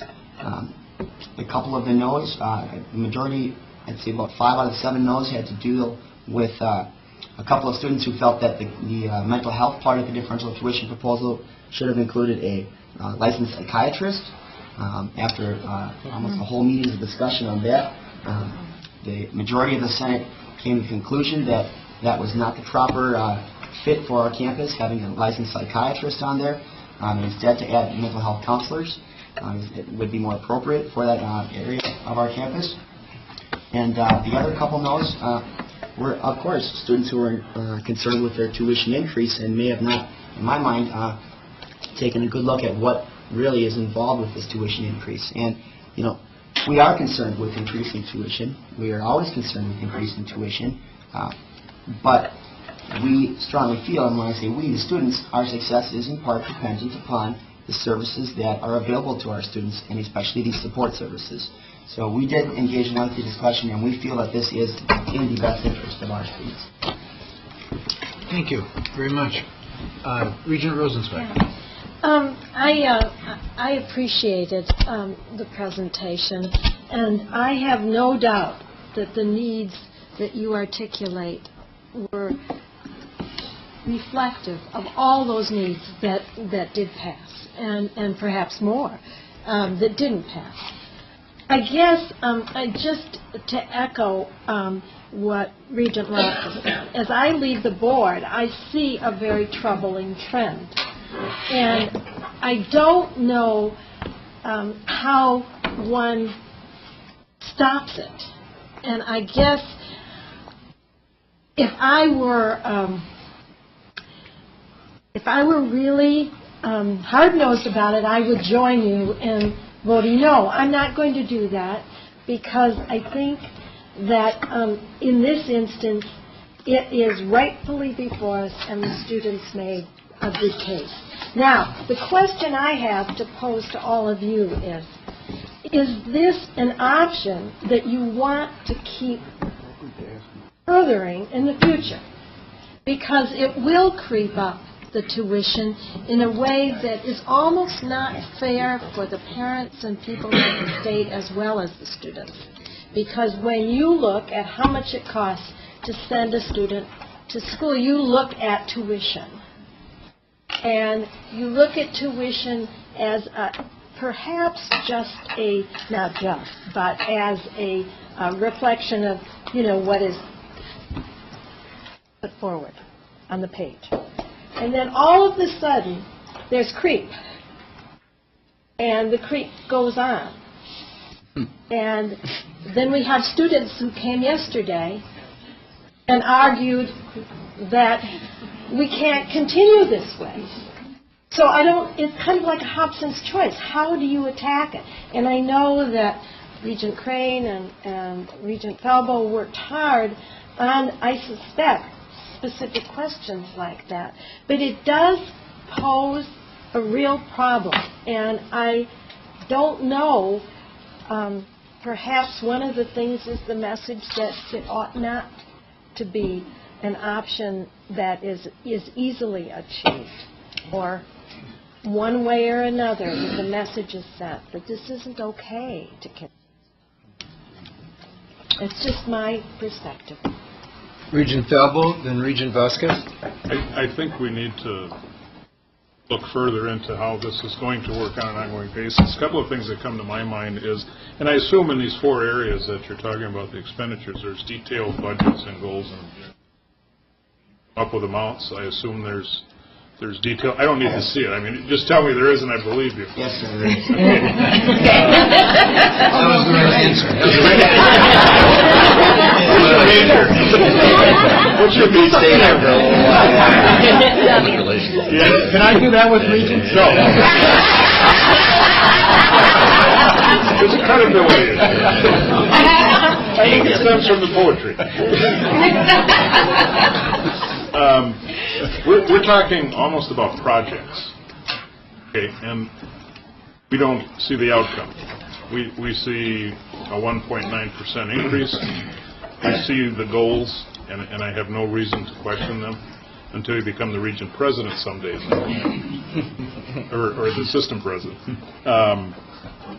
But I think we have an obligation to see what the outcomes are, see that the dollars are being spent effectively and efficiently and achieving the goals that you've set forward.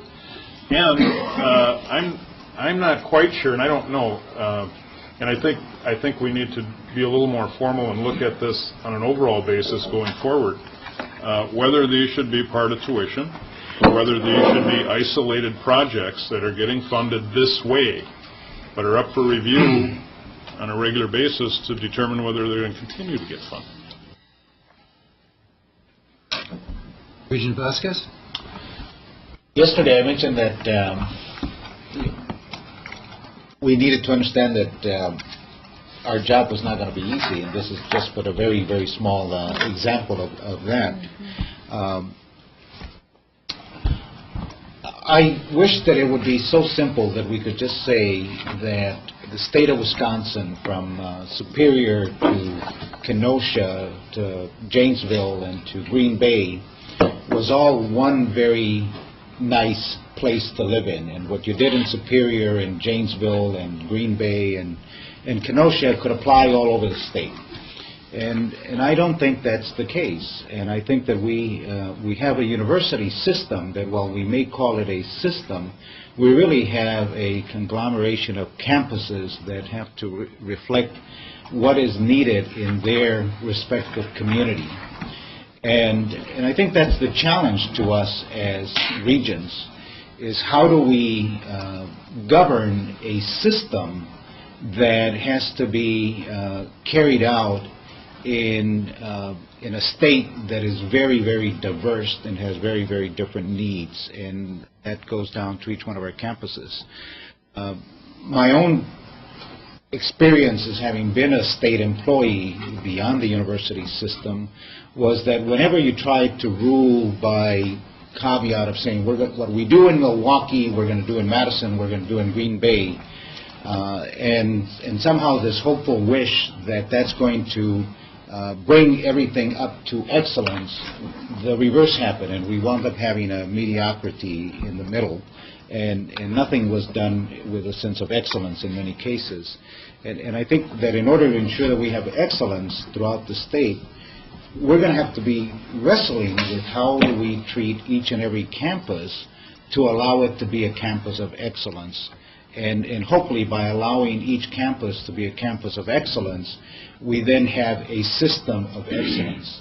And so, to me, you are about reflecting the challenge that we have, which is how do we allow you to grow in your excellence, and can still be then challenged by having to govern a system where we don't want tuition across the state to grow.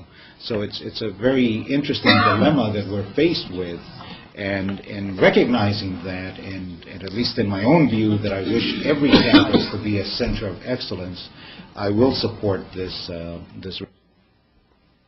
We'll go down this way. Regent Walsh and then Regent Shields. I just have a question. It's described as 1.9, and then it also says it's $50. Is it 1.9% of everyone's tuition? 1.9% of the resident tuition. If I say wrong here, Dr. Lonnie, but I believe if you're a full-time student, it's 1.9% of your undergraduate tuition. Resident undergraduate. Right. And is it non-resident? Yes, it is prorated too. So I'm just trying to, just a question. Then the three-state initiative we had a couple of years ago, how does it apply to them? The Iowa resident that comes in and pays. Tri-state. If I may speak to that. My name is Mick Viney. I'm the Assistant Chancellor for Student Affairs. And the Tri-State Initiative is a part of our growth initiative, and that is really other resources that are built to develop that growth that we get from Tri-States, from Iowa and Illinois. So those dollars have gone into hiring more faculty to deal with those kinds of areas. And there's been some support services come out of that that's for the growth of the students in... No, my question, I'm sorry, is what do they pay? Do they pay? Yeah. Of this? They pay undergraduate in-state plus a $2,000 semester. No, what do they pay at this charge? They pay the 1.9% of the, everyone, even out-of-state students, whether they're TSI or out-of-state, non-TSI, pay the 1.9 of the resident undergraduate tuition. So it's just a fixed amount? $100. It's not a different amount for each student? No. That's all. Thank you. Okay, Regent Shields. I also wanted to add too that I wanted to first commend the students again for the second day in a row of identifying like the areas of need. I mean, especially with Virginia Tech and Northern Illinois. I mean, mental health is really a big concern with the students now. I know like at Oshkosh, every school has its own, DT needs, or they use DT for their needs. Like at Oshkosh, it's advising. It could be something else at Eau Claire. It's, like I said, I think the students did this in a judicious way. I believe that it was done in an appropriate way. And like I said, I believe that this is a good measure for them, and I think it's responsible. Okay, we still have discussion on the motion. Regent Loftus. Well, I cannot recall one of these coming to either a tuition differential or a fee increase coming to this board without the student support of that campus. Tom, can you speak just a little louder? I cannot recall any differential tuition or fee increase that came to this board that did not have the support of the students of that campus. I think that, there's a side question here whether mental health services should not be part of the health services, and indeed be in that portion of the cost picture. Platteville already has a differential tuition system, and I think we all are familiar with that. However, I want to say that this is brought to us by the Chancellor and the President of the University of Wisconsin system, and it is delightful that the students are here making the case. But it's the Chancellor and the President who have brought this to us. This is a tuition increase for a purpose that is not general instruction. And we should vote against it, delay it, or ask them if it is a priority of their institution to bring it back in their budget request, in their base budget. So, Frida, did you have a point of information? Yes, I did actually. When we're talking about Platteville, what Platteville actually has in place right now is the Tri-State Initiative, which applies to non-resident students. It does not apply to the general student population. It's an access, a way of bringing in more students who are non-residents. They do add additional value to the rest of the campuses in that they do, when you're bringing them in, you're adding instruction, they are helping by paying for a building, they're helping in a lot of different ways, but they do not have a general differential tuition that applies to their student population. One of the things about differential tuition is that it can give that margin of excellence. It can give the students the ability to address resources where they want to see them addressed. They have a lot of input in where those dollars are. They have a review process that is in place that allows them to do that. We have right now general differentials at 7 campuses. When we look at this, those students are very happy with what they're getting. It allows them to have additional, not just instructional, but it's going towards advising, it's going towards undergraduate research, it's going to help with their libraries, things that they feel are very important to them that may or may not be addressing what is the top priority for the state at that time. When you bring in a DEN initiative, you're trying to get the state to buy into what you are asking for. Students are saying, we need this to help us with our education, and we need it to happen at this point in time. If we say, should we be continuing to do differentials? And the answer is no. You're saying that there are 7 campuses out there who have been able to enhance their educational services and their support services for their students, but you're not going to allow the other campuses and the other students to even consider that route. So just thought I'd add those pieces in there. As far as the discussion of United Council and the student priorities, there were 2 different things that were presented yesterday. The United Council priorities included a freeze. Some of the students who came forward in the materials in the packet were not supportive of a freeze. There was a cap proposal, and in fact there were a couple of campuses who did not have tuition freeze or cap as their priority at all.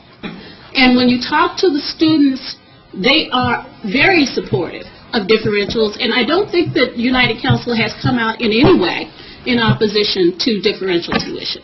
So just thought I'd add those things. Thanks. Okay. Any other comment germane to the motion? Regent Crane? As one of the regents, along with Mike Falbo, who took part in the advisory committee on tuition and financial aid, I want to say that I am supportive of this of the proposal. I believe that we have to consider a variety of ways in order to do what needs to be done. Each one of these that each one of the parallel kinds of things that have come to us since I've been on the board have been well thought out prior to that, not only in terms of student participation, but in terms of the justification. I don't think there's one of us who is not sensitive about the tuition issue. It's extremely difficult, and not only because we're concerned about students and families, and I think we all are, but also because it's a very difficult public issue as well. It is not our favorite issue from any standpoint. But it was my first vote, the tuition issue. But I do think that this kind of a proposal has been well thought out, and that we must go a variety of ways. I do. Any other discussion on the motion?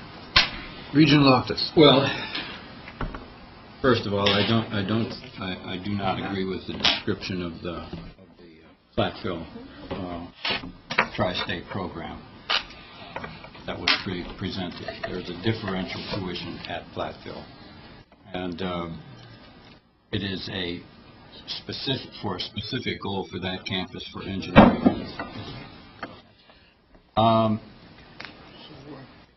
if we're going to have the guts to go to the legislature this next budget round and say we need to keep tuition increases to the cost of living or inflation plus or something like that.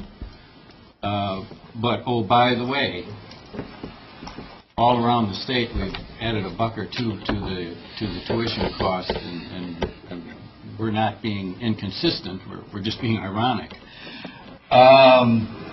then I think we should start now. This is not a tuition increase that goes for the purpose of academic instruction. Any other comments on the motion? Colleen?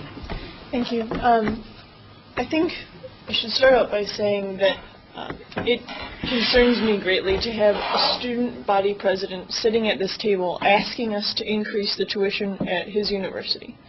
And just the concept that students are having to come to petition the board to maintain, not even increase, but maintain quality of the education that they're receiving.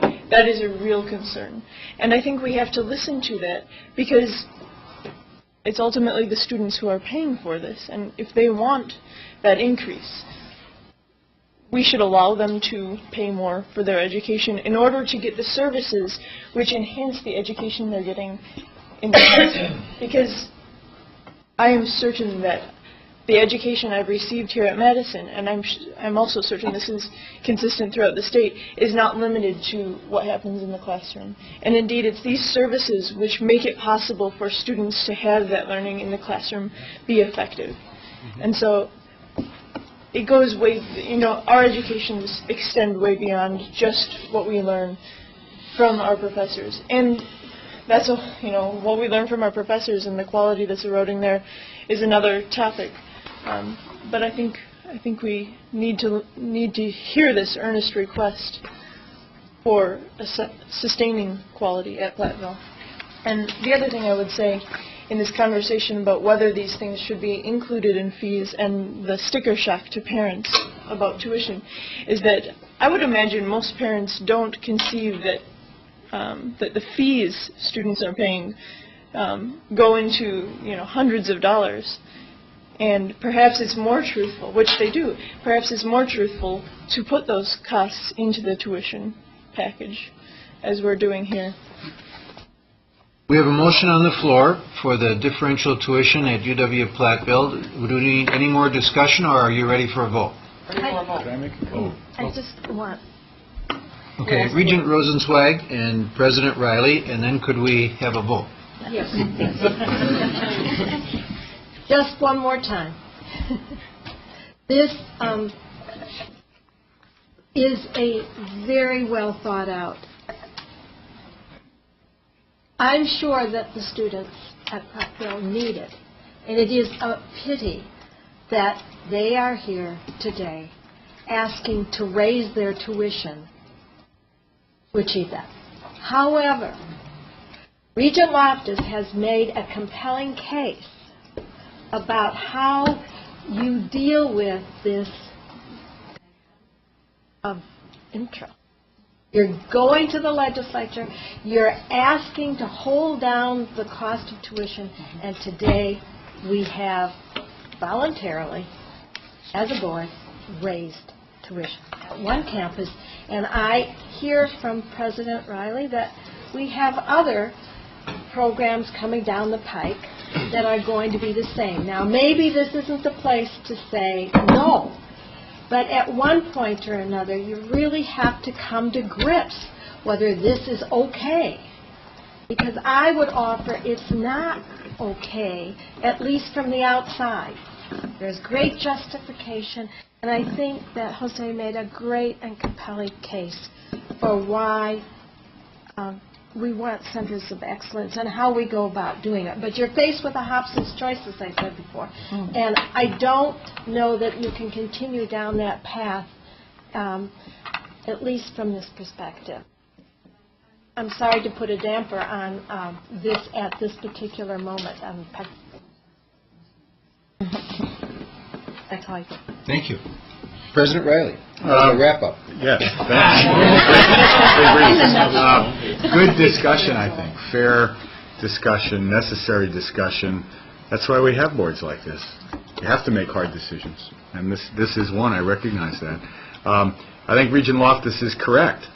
That is, this board hasn't seen and won't see a proposal like this that comes forward without, in our judgment, the recommendation of the Chancellor and the recommendation of the President, adequate vetting by the students. And I think, as Frank's explained, this one is one where that certainly went on. There are others in various levels of thought and preparation out there where we've said to institutions, you haven't given this adequate consultation with the students. We're not going to bring it forward. So I want to assure you of that. Secondly, I just, in response to one comment that Regent Falbo made, just wanted to point out that yesterday the board, in the resolution it passed on tuition and financial aid, said that these differential tuition programs should be reviewed once every 5 years, as well as when there is a significant change in the purpose of any differential tuition program. So you have a follow-up review that you have now codified and built into the system for these kinds of tuitions. In my experience, there's a sort of natural assumption at various levels of government, and we are a governmental body in that sense, that if it's not happening here, it's not happening.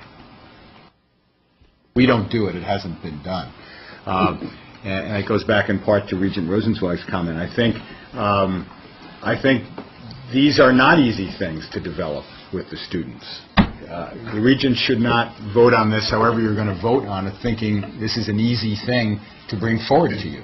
There's been an awful lot of, in my experience in watching these come forward, an awful lot of work and negotiation on the campus with faculty and staff sometimes, and certainly with the students, certainly involving staff before these get brought forward.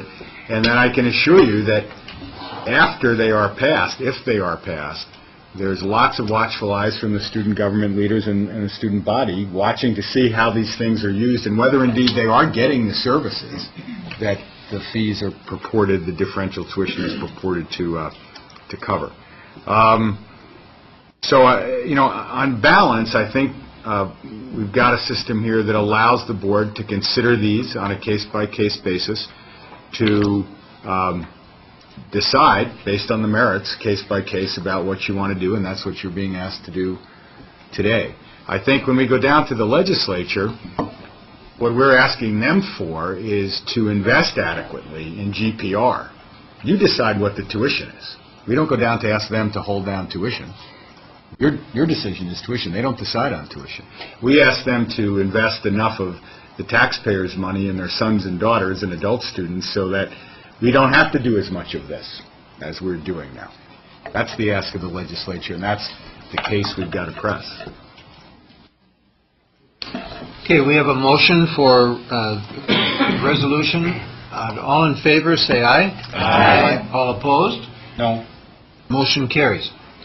Anything else, Regent Smith? That would conclude my report. Thank you. Good discussion. Tough issues. I'd like to call on Regent Bartel to present the report of the Physical Planning and Funding Committee. Thank you. The very short-handed Physical Planning and Funding Committee met yesterday afternoon. I'd like to encourage the Regent President Bradley to check our farm system and see if you can bring more. We need a first baseman and a center fielder. If you could. I am working on that. All right. Thank you. The committee met yesterday afternoon. We began with a presentation by Malcolm Brett, who is Director of the UW Extension's Division of Broadcasting and Media Innovation. He presented to the committee an overview of how access to the university is maximized through the Wisconsin Public Television's digital transition, which is in the process of taking place. I think we all know that in the next few months, everyone's going to have to get a digital box. If they have over-the-air reception on their television, they got to get a box, and that it is a big thing that's going on nationwide. Brett described a multi-year plan to bring the benefits of digital broadcasting to audiences around the state by upgrading technologies and through Wisconsin Public Television, Wisconsin Public Radio, and the Instructional Communication Systems Academic Support Unit within UW Extension's Broadcasting and Media Innovations Division. This was a real interesting discussion. He described the potential of what is called University Place, which is a fabulous new public television and internet service that enhances public access to university content. It's an initiative of public broadcasting stations at UW, as well as Ohio State, Penn State. And it creates a digital archive of university-sponsored lectures, symposia, and other events, and will include a library of video learning objects for use in schools. And the content will be available by broadcast, streaming online, and in some cases, video on demand. So you'll be able to call up lectures or events at the university and watch them on your computer or on your television set. Very interesting discussion. Associate Vice President David Miller reported that the Building Commission has approved $37 million of program revenue projects that we had proposed at its March meeting. And I'll run through very quickly the resolutions that were unanimously approved by the committee and are now presented as a consent agenda item. And I guess I'd like a ruling as to whether these are I3C or 13C. Do we think it's... Well, it's Roman numeral 1. It's 1. I've always thought it's 1. It's 1. It is 1. Yeah. Okay. Right, what's wrong? Well, Here was the problem. The problem was Regent Smith was caught up in E.E. Cummings, so he wanted to say, may I say aye? Right. That's it. All right. These are the resolutions that were adopted by the committee. 13C, which is a UW Madison request for authority to renovate portions of Chadburn and Barnard residence halls. This project is in the final phase of renovation to improve the housing of both of these halls at a cost of approximately $12.4 million in program revenue borrowing and program revenue cash, which is really less than the amount at which the project was enumerated in the 2007-09 capital budget. Resolution 13D is UW Milwaukee request authority to construct Phase 1 of the Golda Meir Library remodeling project at a cost of $4.9 million, including $1.4 million in gift funds. And this project will remodel the first and second floors of the west wing of the library, create a learning center there. Resolution 1.3.E is from the UW Oshkosh, which is a request for authority to accept the transfer of a parcel of land with a maintenance building and 3 storage buildings from the Wisconsin Department of Military Affairs. There is no acquisition cost to that request. Resolution 13F. UW Parkside requests authority to transfer $1.6 million of general fund supported borrowing from the Communications Art Remodeling and Addition project to the Union parking lot reconstruction project for a total for the purpose of constructing a campus road. This also is a no-brainer, no cost there, no additional cost there. Item 13G was deferred. You may have reference to that in your materials, but it was deferred until a later date. 13H is from UW Whitewater. It requests approval to enter into a land use agreement to permit UW Whitewater Foundation to replace the turf in the Perkins Stadium. When the artificial turf has been laid and the project is completed, totally with gift funds, I might add, of $1.1 million. The foundation then will transfer the property back to the Board of Regents as a gift in kind. That, again, is an easy vote. 1.3.I seeks approval of allocation of approximately $3.8 million among the 13 comprehensive and UW Extension and to UW Extension for biennial classroom renovation instruction technology improvements project.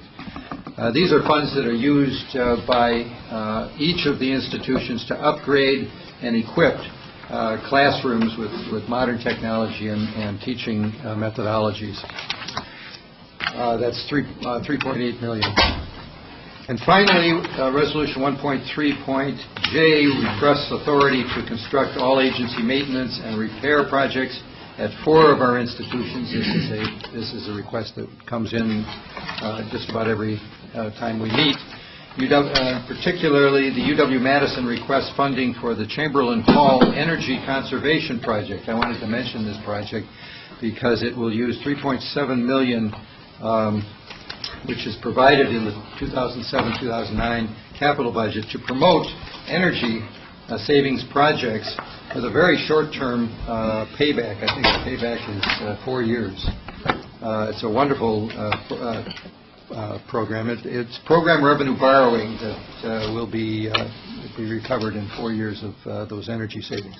The other projects in this category are UW La Crosse, UW Superior, and UW Oshkosh, which include such things as fire alarms and upgrades and utility upgrades and parking lots and stuff like that.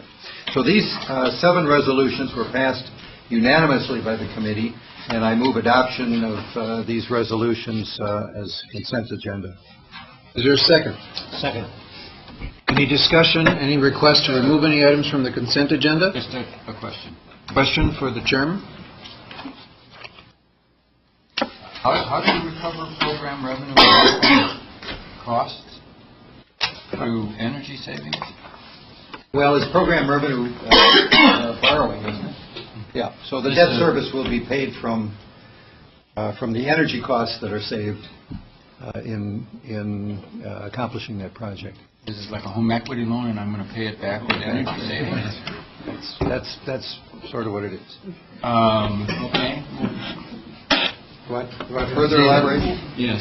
The 2007-9 capital budget put in place $30 million of program revenue borrowing, and it's used for these energy-saving projects, and the source of the debt service will be the university's state-funded fuel and utilities account, our 109 fund.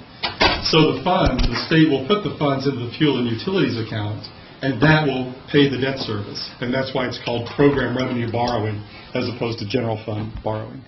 And that's, as far as prices of energy off into the future, you're going to have enough in that fund at $110 oil to pay this back?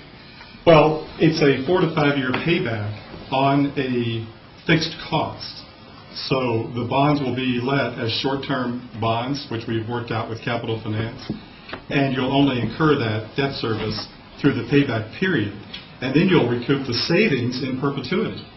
And if you didn't do the project and repay the debt through the utility fund, you'd be paying the higher utility bills. So there's a financial institution that will lend you this money and take as their... You're not borrowing it. It's GO bonds. Okay. It's GO bonds. General obligation borrowing. Okay, all in favor of the consent resolution, say aye. Aye. All opposed? Motion carries. Anything else, Regent Bartel? Thank you. Finally, the committee discussed the upcoming capital budget process and the committee's role in that process. And just to give you a feel for what it is that we're facing, we have nearly $500 million of general fund supported borrowing projects which have been requested by system institutions and for the next biennium, and we expect to be able to fund about $225 million of that request.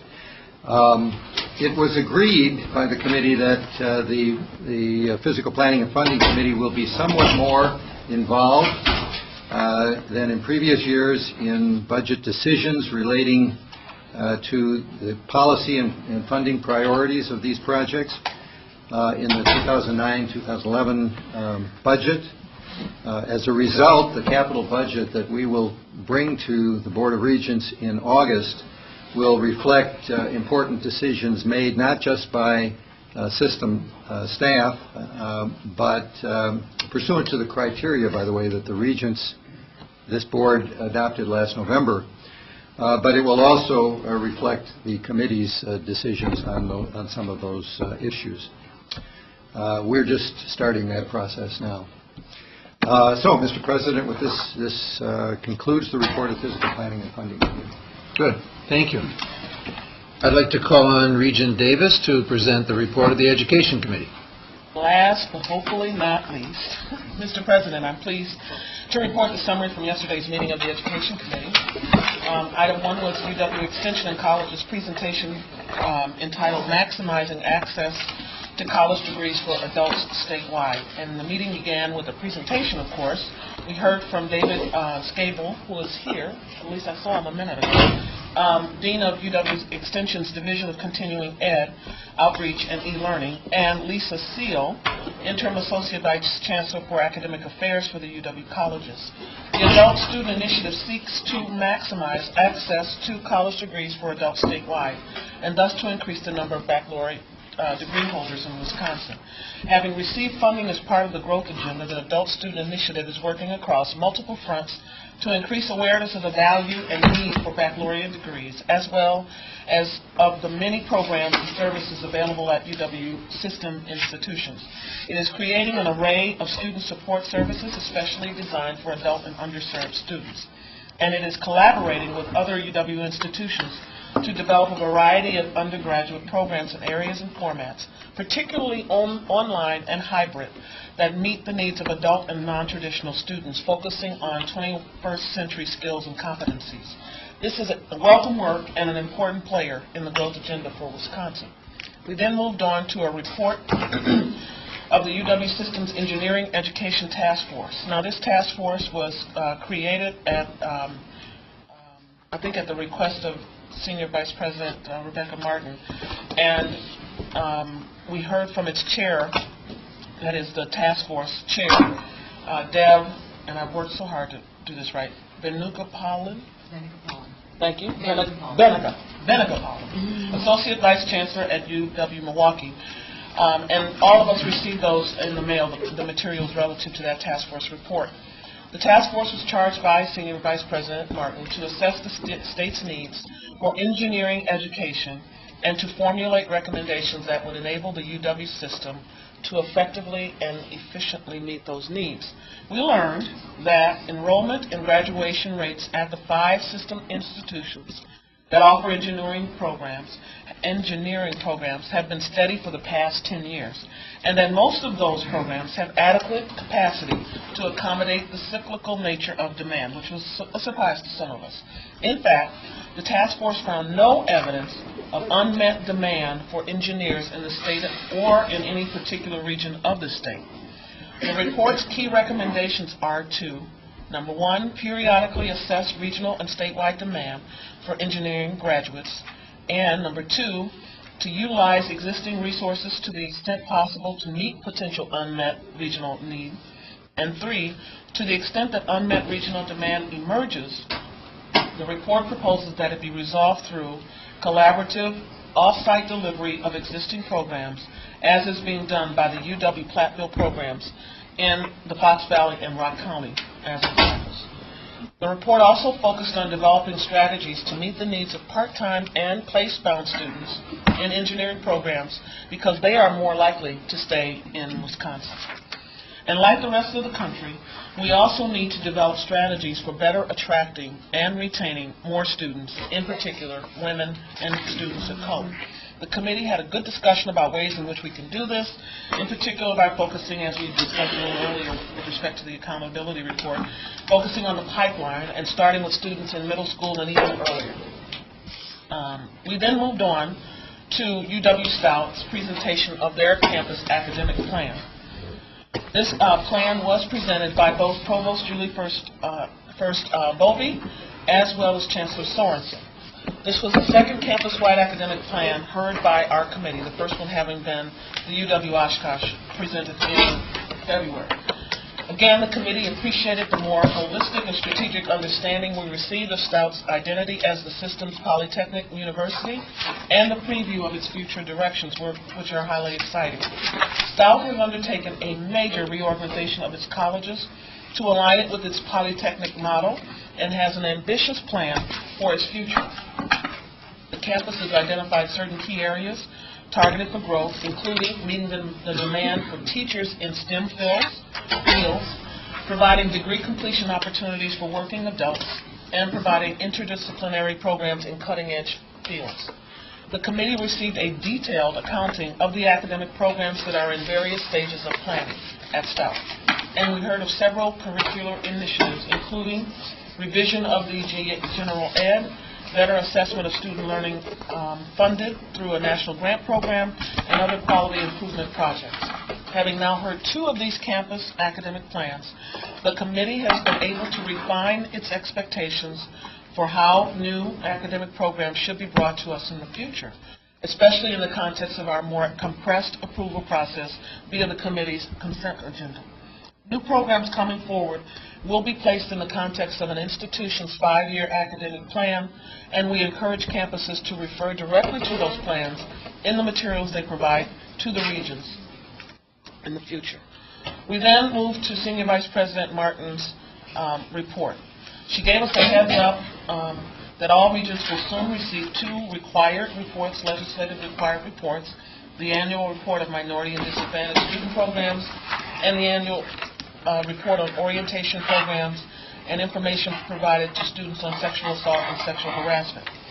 And both of these are statutorily required reports, neither of which require a Regent action. Rebecca also explained the termination and release of the Milwaukee Academy of Science from the last year of its charter agreement with UW-Milwaukee and clarified the role of the Regents in this regard. Additionally, Senior Vice President Martin reminded us of the process by which the UW College's preliminary proposal for entitlement to plan a bachelor's degree in applied arts and sciences will move forward. So, we got to our consent agenda. And as part of our committee consent agenda, we approved the minutes from our February 7th meeting, and I now move 3 resolutions unanimously approved yesterday by the Education Committee as consent agenda items for your review. Now, unlike you, mine says 1, 1, 2, so I know it's a 1. Thank you, Rebecca. Carol. Okay, Resolution 11E(2), authorizing implementation of the BS in Applied Math and Computer Science at UW-Milwaukee. Resolution 11E(3), authorizing implementation of the MA in teaching English to speakers of other languages at UW-River Falls, and Resolution 11E(4), approving the UW System's annual request to the Violence Trust. Is there a second? Second. Okay, any request to remove an item from the consent agenda? Any discussion on the motion? All in favor say aye. Aye. All opposed? Thank you very much. And that concludes my report, Mr. President. Okay. Thank you, Danae. Well, we have for a day and a half now benefited from the extreme hospitality of UW Colleges and Extension, and I would like to call upon Regent Crane to present the resolution of appreciation.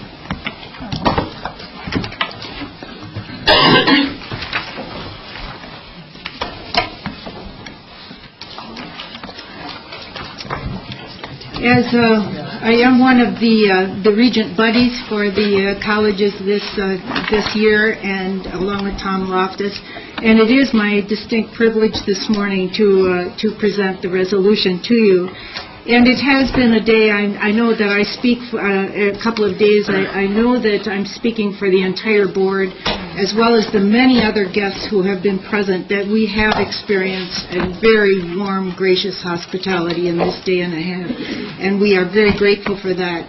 I'd like to mention a couple of things specifically.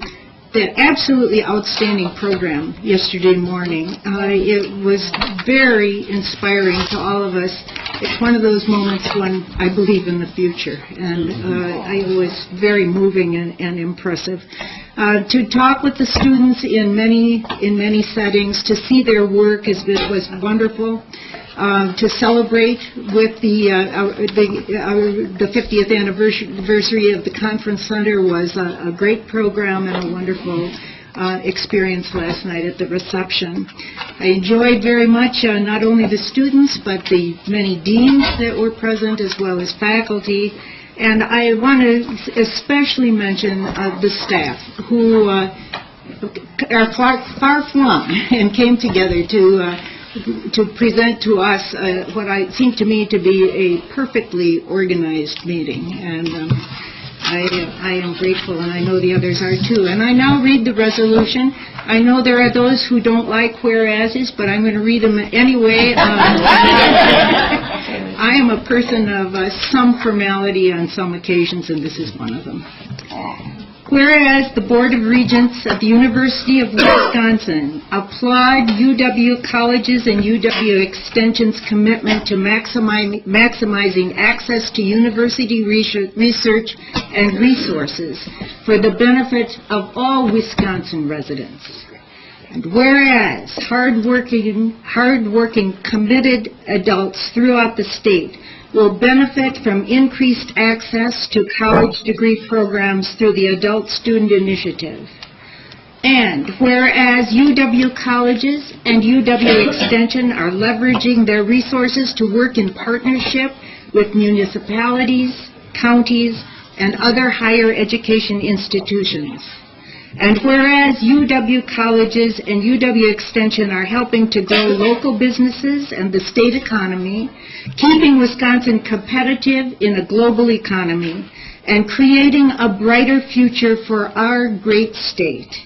And whereas Wisconsin Public Television is deftly managing the transition to digital broadcasting, further enhancing its statewide capacity to educate, inform, and engage citizens. And whereas UW Extension's statewide outreach programs reach more than 1.6 million Wisconsin residents annually, bringing lifelong learning and applied research to each of the 72 counties and 3 tribal nations in our state. And whereas the UW Extension Conference Centers have served as a roof for the Wisconsin idea for 50 years, providing a setting for productive, comfortable, and technologically enlightened meetings. And whereas UW Extension and UW colleges reach out to people of all ages, but especially young people in the state's inner cities and rural areas through 4-H and pre-college programs. Therefore, be it resolved that the Board of Regents of the University of Wisconsin System thanks Chancellor David Wilson and the entire UW Extension and UW Colleges community for graciously housing the board's April 2008 meeting, commending them for their efforts and dedication in advancing the Wisconsin idea to every corner of the state. Congratulations, Dave.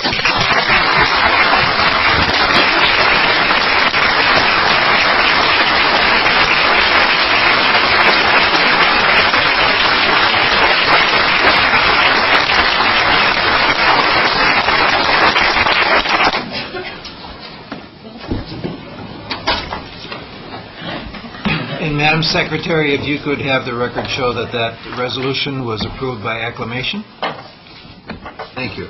Are there any communications or petitions or memorials or unfinished or new business?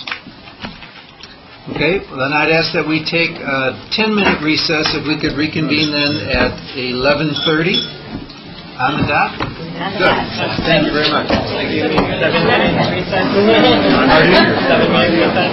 Oh, really? I'm going by my class.